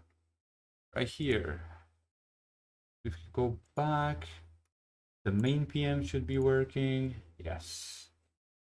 It will, again, review everything. Oh, it was a stale notification again. That's fine. Now we have everything under this. It's like already completed, so we don't need anything here actually. And once this is once the main PM agrees that every single acceptance criteria has been met, it will open the PR. Otherwise, it will request changes by creating new tasks, new subtasks here for the specific cells that need to rework on something. As we've seen on the token usage, for example, and we have backend token usage instrumentation. These two are like these two generic ones. When the QA and or the PMs found issues, they actually opened the revision tasks or created the revision tasks, and then another round that the backend had to like work on. Let's see, we should be getting our awaiting CEO approval and notification and PR in a minute.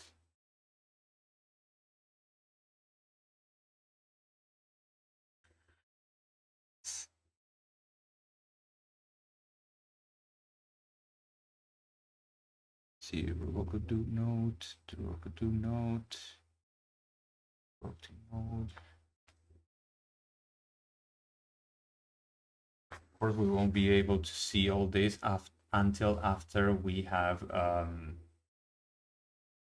merged all this into master and made a redeploy. That takes like a little bit longer, but we're gonna get there. Awaiting CEO approval. Perfect. That means that there's the PR 128. This is the moment we actually have to do something. Everything leading up to this moment was just like explaining the whole process of it. I hope that it was clear. Repeated it like over and over again. I assigned it to myself.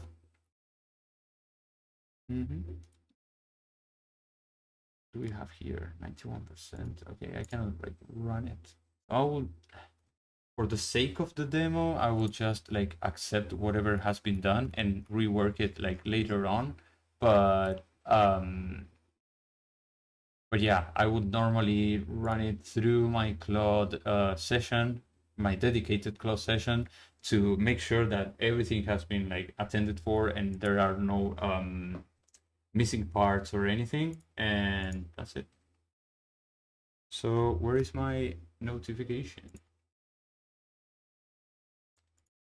That's weird. It's 9 p.m. Still working. Not available. Inbox is clear. No pending work. Ready for shutdown. Okay, shutdown. Yep. The auditor run, because the auditor will run like after all this. Reviewed PR92, blah, blah, blah, blah, blah. Task front-end division, revision, idle. Okay, it seems that it had like some pending notifications from before, but that's just fine. So now, as I was saying, we're gonna like kind of blindly accept this.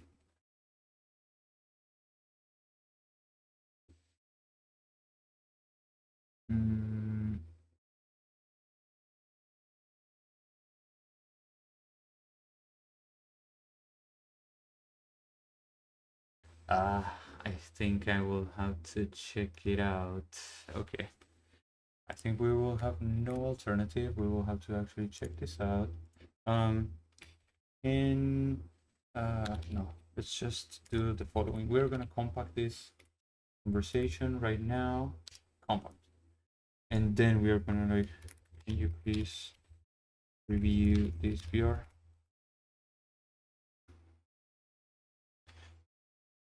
Make sure there's no missing parts or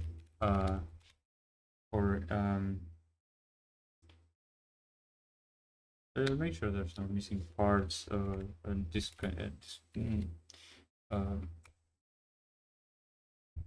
obvious bugs, etc. It's okay, it's the same.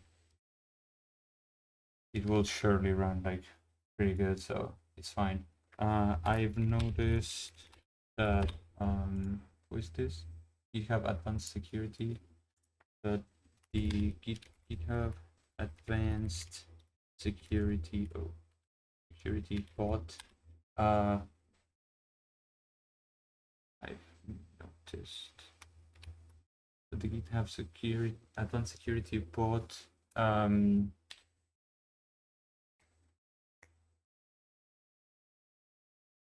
opened a suggestion for a piece of code. Take a look. Oh, take a look. Just a inline. Does it fit? Just make it a little bit. Yes.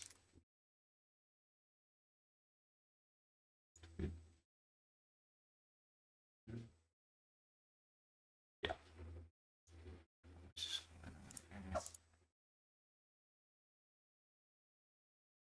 Error.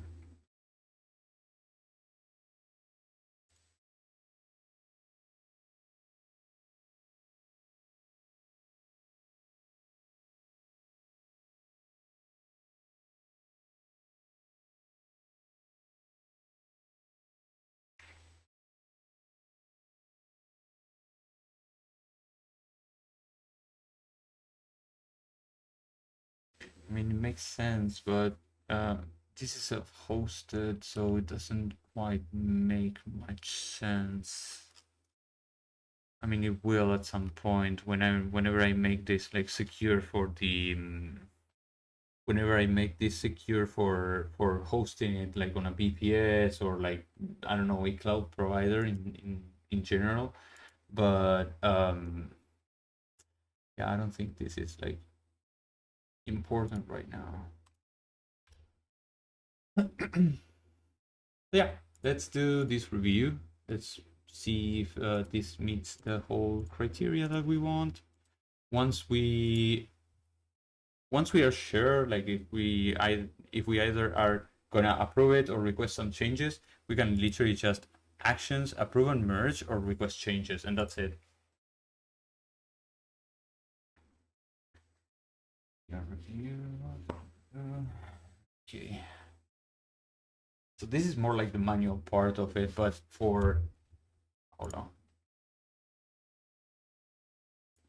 So like we started 1 hour ago and it took 1 hour to finish basically. Yeah.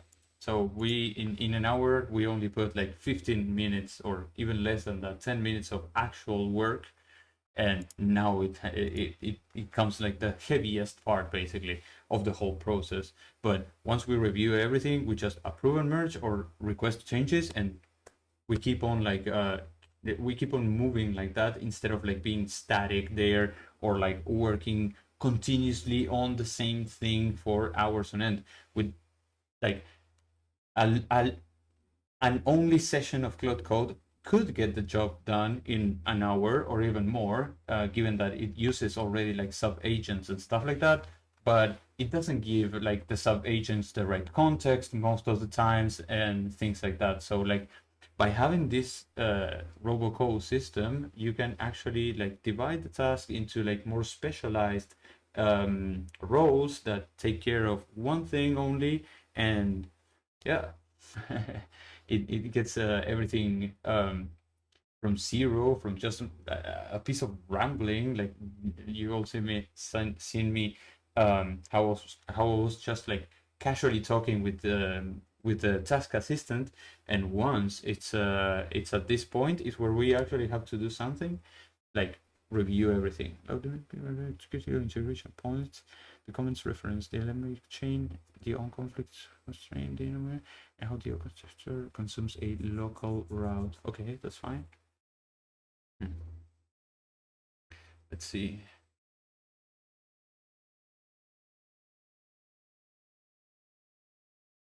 Yeah, so we can see here there's nothing running. We can always come and check. We have like a more distributed donut now, where we can see like the most of our tokens go to Sonnet. So we are not even like spending that much, because it's not like a really expensive model compared to like Opus.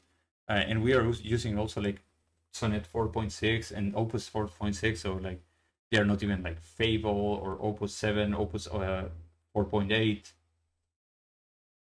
It definitely was more than the tests that I've been running these days, that they were like just spawning the auditor and telling it like I'm just inspecting your containers and stuff. But yeah, it has done some serious work here. Let me check the totals. Who has like, look, the backend QA $1.40. Who was the front-end developer? Spent $2.30. The backend developer spent almost $6, and that's the one that took the most. It's crazy.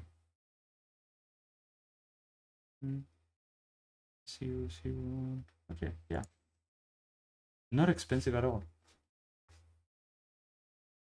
Total cost in 24 hours is like $17. It's crazy.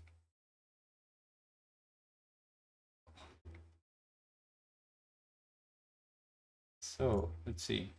I have thorough understanding and have already found several concrete issues. Given UltraCode is on, I'll fan out an extensive multi-review and with adversarial verification to catch anything I've missed, then synthesize.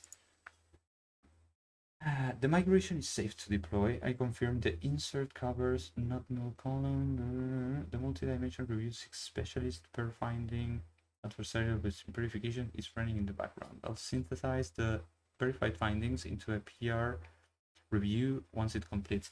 But this process is quite the same as what we would do, like what we would do on RoboCo. So like Cloud Code already kind of behaves like RoboCo. It's just not it's just running in the wild. It doesn't have like any enforcement rules or like guardrails and like a specific role defined. It loses like a lot of its focus on like a lot of files and documentations um, from the whole code base. So by doing this, we are keeping every single LLM focused on what they have to do and with the right context and the right set of tools. And that's pretty much it. The only thing that we are seeing here, at least, is like the problem with the, I don't know. It said that it found like several issues, right? Where was it? It said found several concrete issues, but that's fine. Can be worked upon. now we're gonna see how you can like send it back to you can request changes, and they will start creating new tasks and start working on them.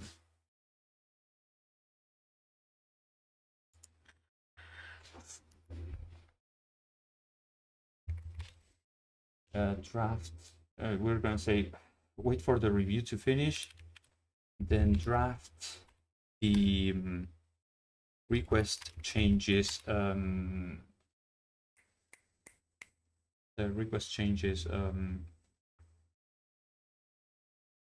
of like notes, so I can send it back to the main PM for rework. Yes, there we go.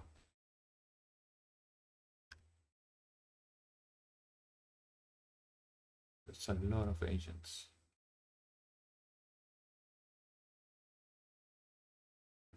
What are these doing though?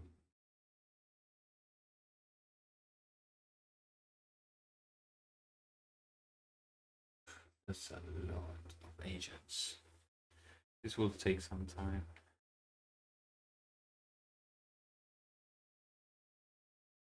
As soon as we have everything finished, we're gonna send it back to request changes. As I was saying before, here on the actions, we can do approve and merge or request changes. Well, we can also cancel and delete, but we're not gonna cancel or delete. If we cancel and delete, the whole like branch will get deleted and stuff like that. We don't want that.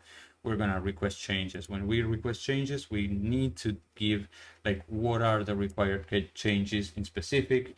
The main PM will take our input, will start investigating and planning accordingly, and it will like create the subtask that will need to that the teams will need to work on after, and then later on it will bring everything to the same branch and PR that's already there, but with all the changes.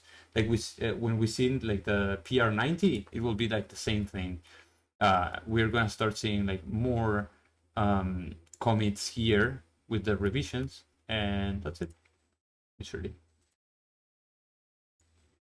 So we just need this to finish running.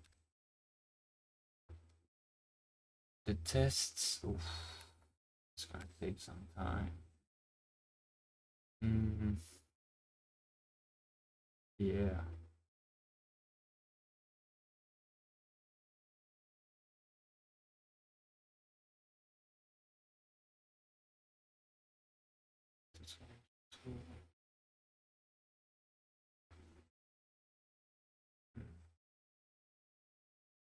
There's quite a few things.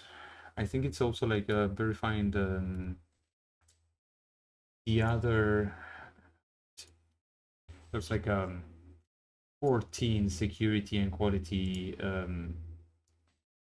yeah issues here. So I think that it's also like analyzing all this. It's fine. Something that, as we said before, it doesn't have to like actually happen, but it's okay. If they can fix it like right away, it's fine. Wait for the review, workflow to finish, then turn the verified findings into a clean request changes node. You can hand to the main PM for rework. Standing by for it to complete. Perfect. Okay, the review's done. We still have like quite a bit here. The computer is surviving. We'll see.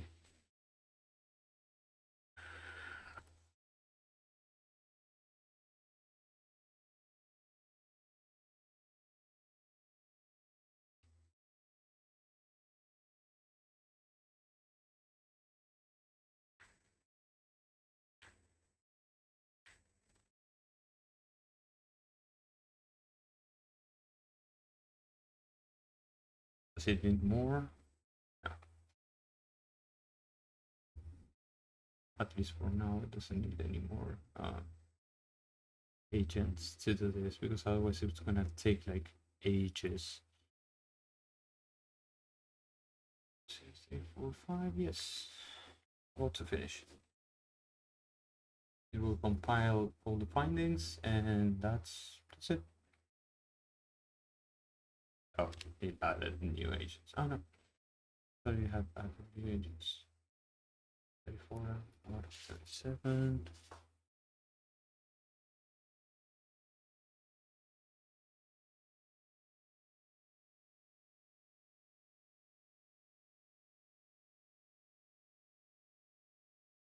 One, few hands back.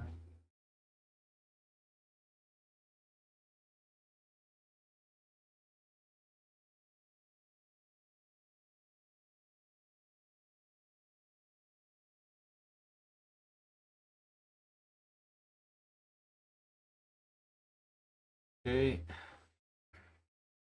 we're getting there. We're getting there.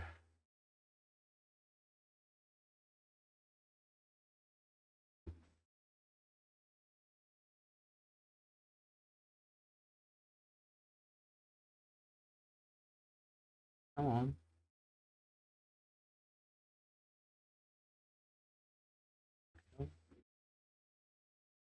It's idle.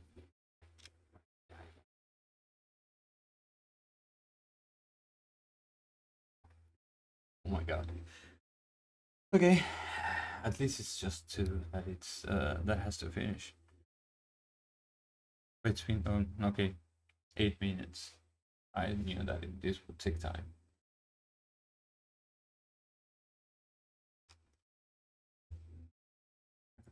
To come here afterwards and paste the whole breakdown of what we need changed.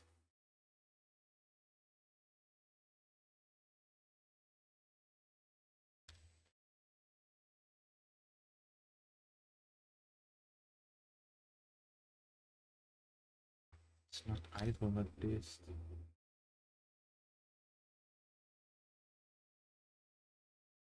It is idle.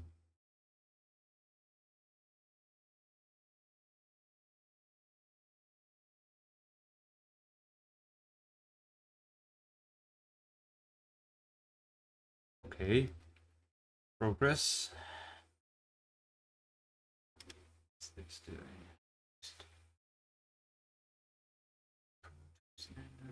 Expand. Creator. Today. Okay. Wait, if I expand. Oh, JK scroll. That's a weird control. Activity, bash, git show. Okay. Take it some time.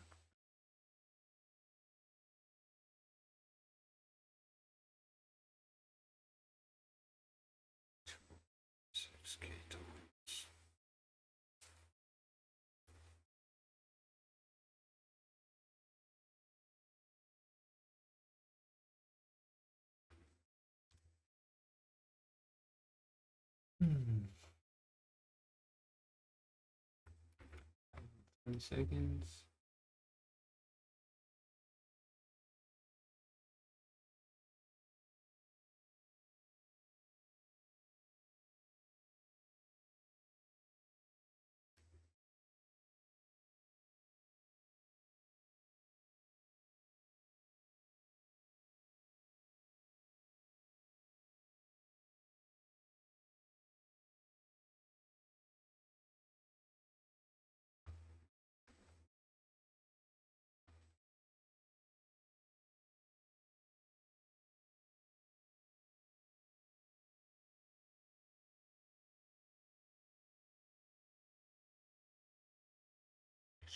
That's the car.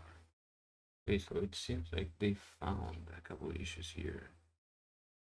Wait, 39 to 71 of 71? Oh, okay. It's just so that there were like 71 uh agents working on this right now, and I was like, that's a little bit too much. Okay, it should finish anytime now. There we go. Okay. See.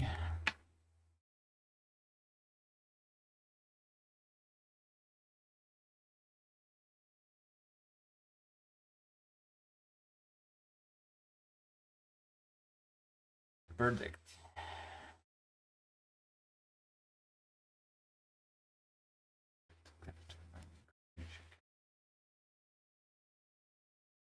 This could potentially be brought down.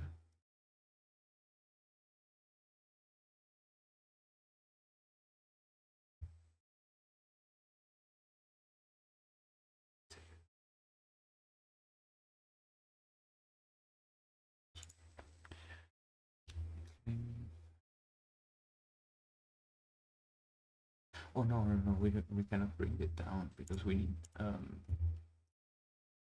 the thing to work. The old one better. Should be okay to push. The JSON is nested and result. Let me parse it correctly. Oh my god, come on, Cloud, for today.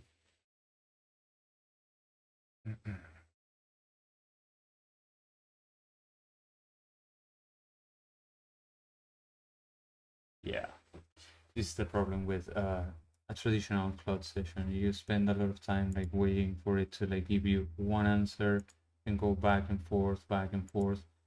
With RoboCo, even if we get like the errors, we can like literally just like send it back and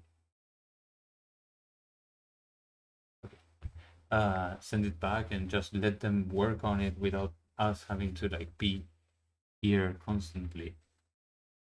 That's the whole point, to automate the process and to just have to like review a PR, send back to rework, or either approve and merge, and that's it.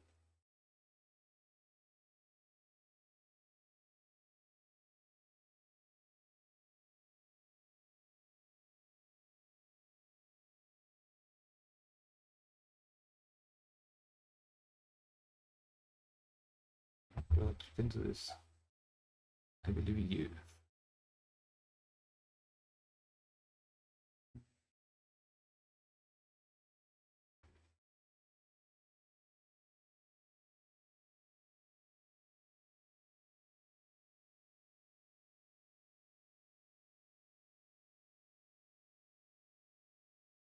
What's it producing? Nothing yet.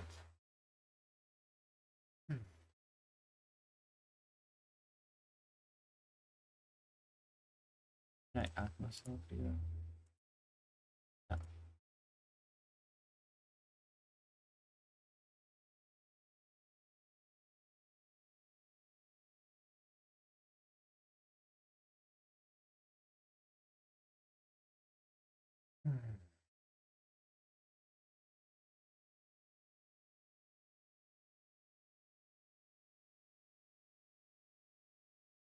Come on, into this, Cloud. I believe you can read the file and consolidate the extract and consolidate the findings. Come on, you can do this.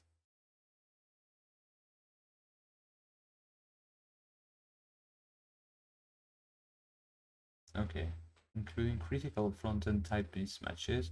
Let me get the full compact index first, then the details. Oh my god. Serve it.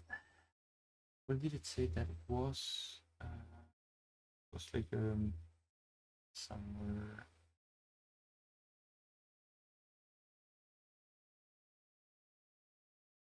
Here.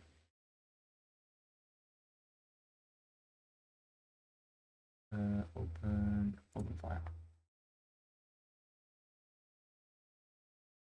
Agent count. Forgot. 1, 2. Wait.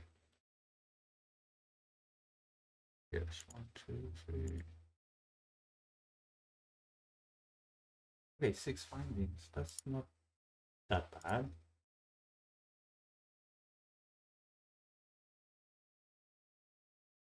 Since the legacy entropy fall through, the decrypt fail, containment.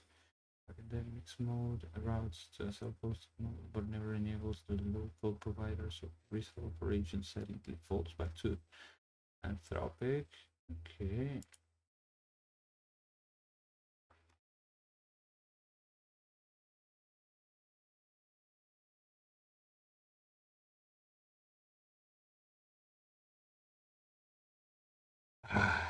Okay, it's gonna take a minute, but it found substantial. Oh, where is it broken? Why is it broken like this?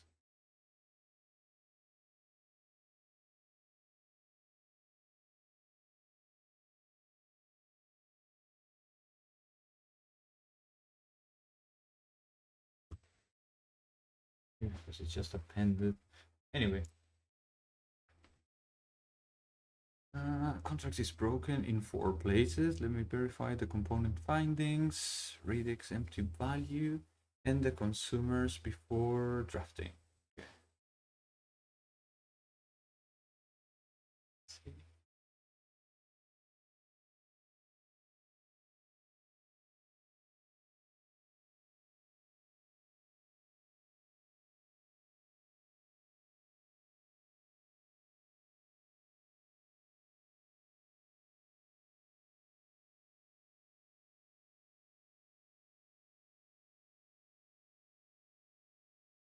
Okay.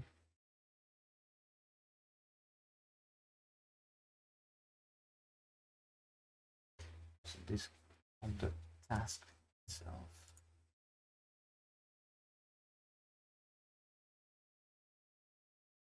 So here to the front-end task, was it like specified? I guess that's something that we will have to work upon. Sure that main PM plan subtasks are always very detailed and specific. Also broken down into a set of subtasks when the task seems to be quite big. This should avoid requests this should avoid rework. Yes.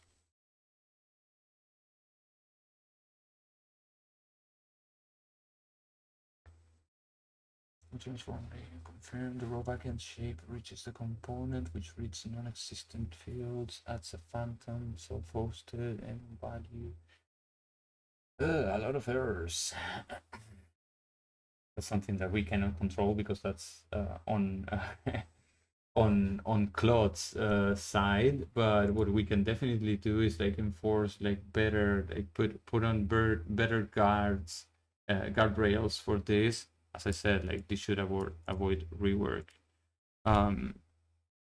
If we just make the main PM a little bit smarter with its role. I still don't know why I get this thingy.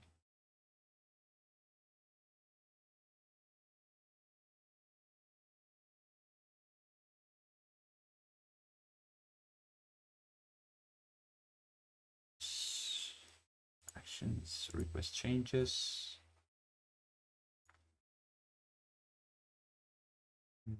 Yeah.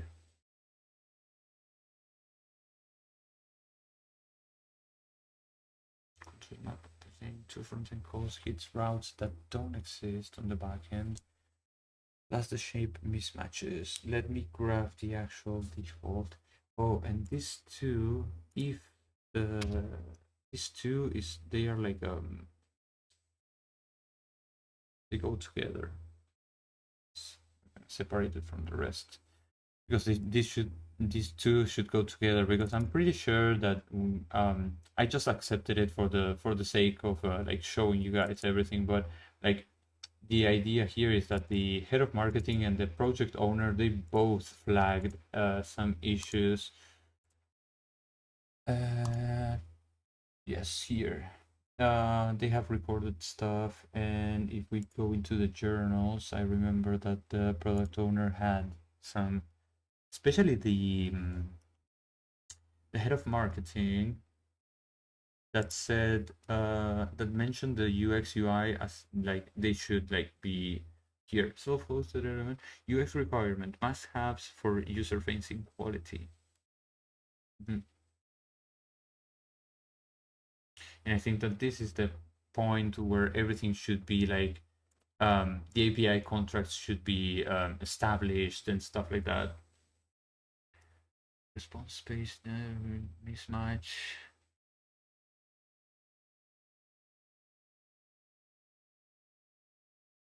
Okay.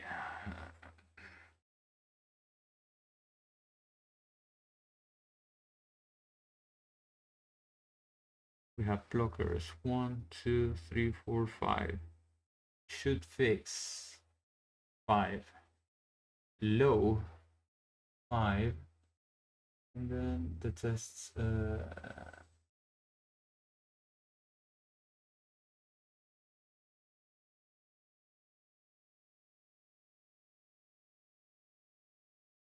No.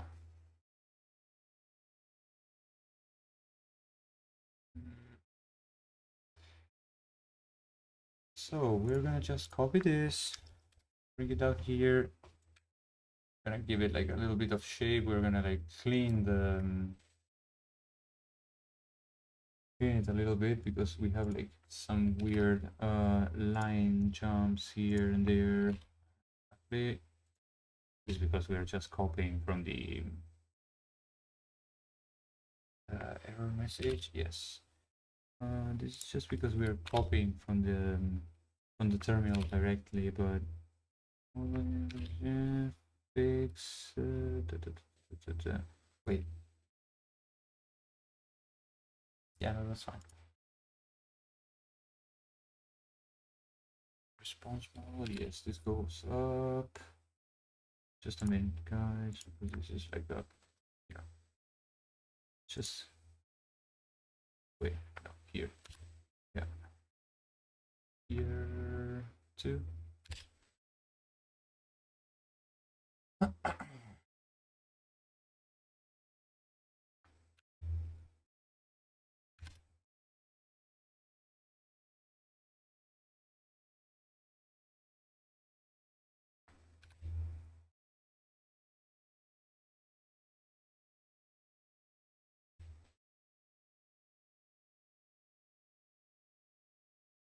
And self-hosted.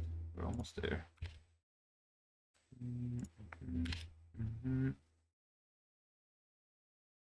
Page 5. Let's put like a normal character there. Character.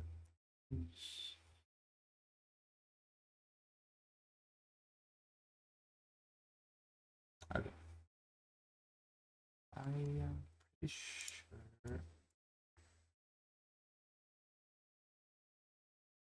that now we should be good to go. Just review it real quick, make sure that everything in the formatting aspect it's correct. I'm gonna just copy it from here and tasks. CEO request changes and request changes. Okay, now it goes like from awaiting CEO approval back to pending, back to the main PM, back to the main PM team, and back to the main PM assigned directly, so that it can like start working on this. We're gonna see how it starts creating like some subtasks, and that's it. See, the main PM is already up, running. Let me start by examining the task evidence to understand the scope, acceptance criteria, etc. It's reading, look here, the blockers, it's reading our whole like breakdown of what went wrong.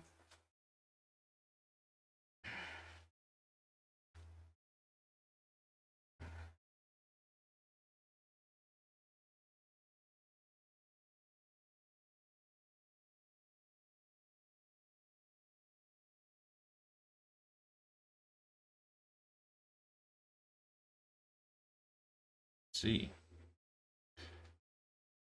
The default is the correct one. Is the doc string.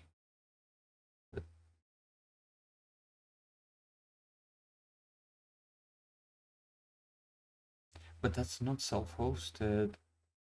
Minimax M3 is not self-hosted.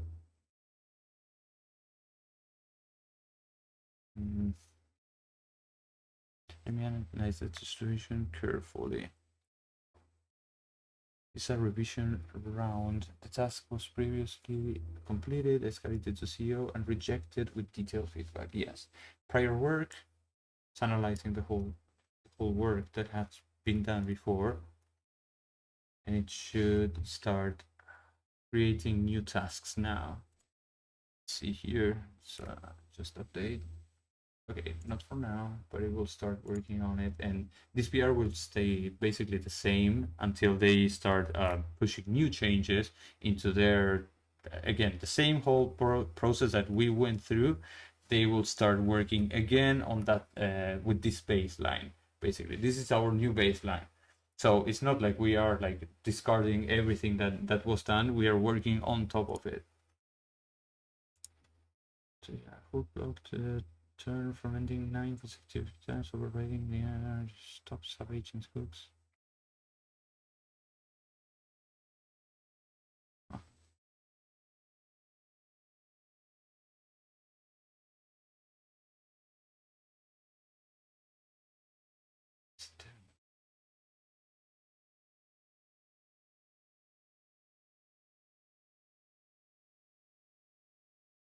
I already sent the request for changes to the main PM, and it's analyzing our feedback.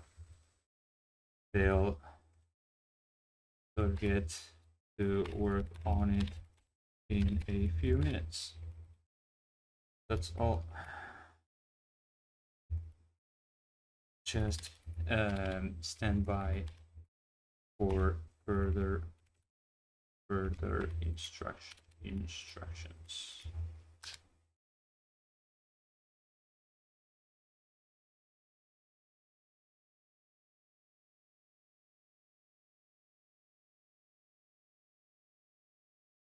So these changes came afterwards. To or change the suggestion, I think. I'm gonna just dismiss the alert. Just leave it there. I wanna see it create the new tasks. Okay, it's in progress. It's gonna start creating the new tasks now. Finally, we got to that point. Ignore this twice. Those are minor issues. It's not like something so big.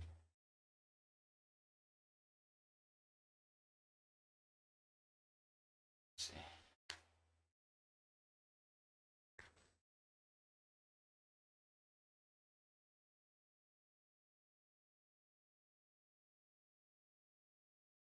And there we go. Fix backend self-hosted API, fix frontend self-hosted UI.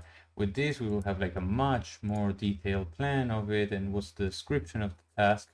And yeah, it should arrive again at some later point to our desk in a form of the same PR that we had. The 128 will be reutilized for this because they will build on top of. And that's pretty much it. Task ID title at WebSocket. Wait, is this the main PM? It's still working? Yeah. Wait, is it creating more tasks? No.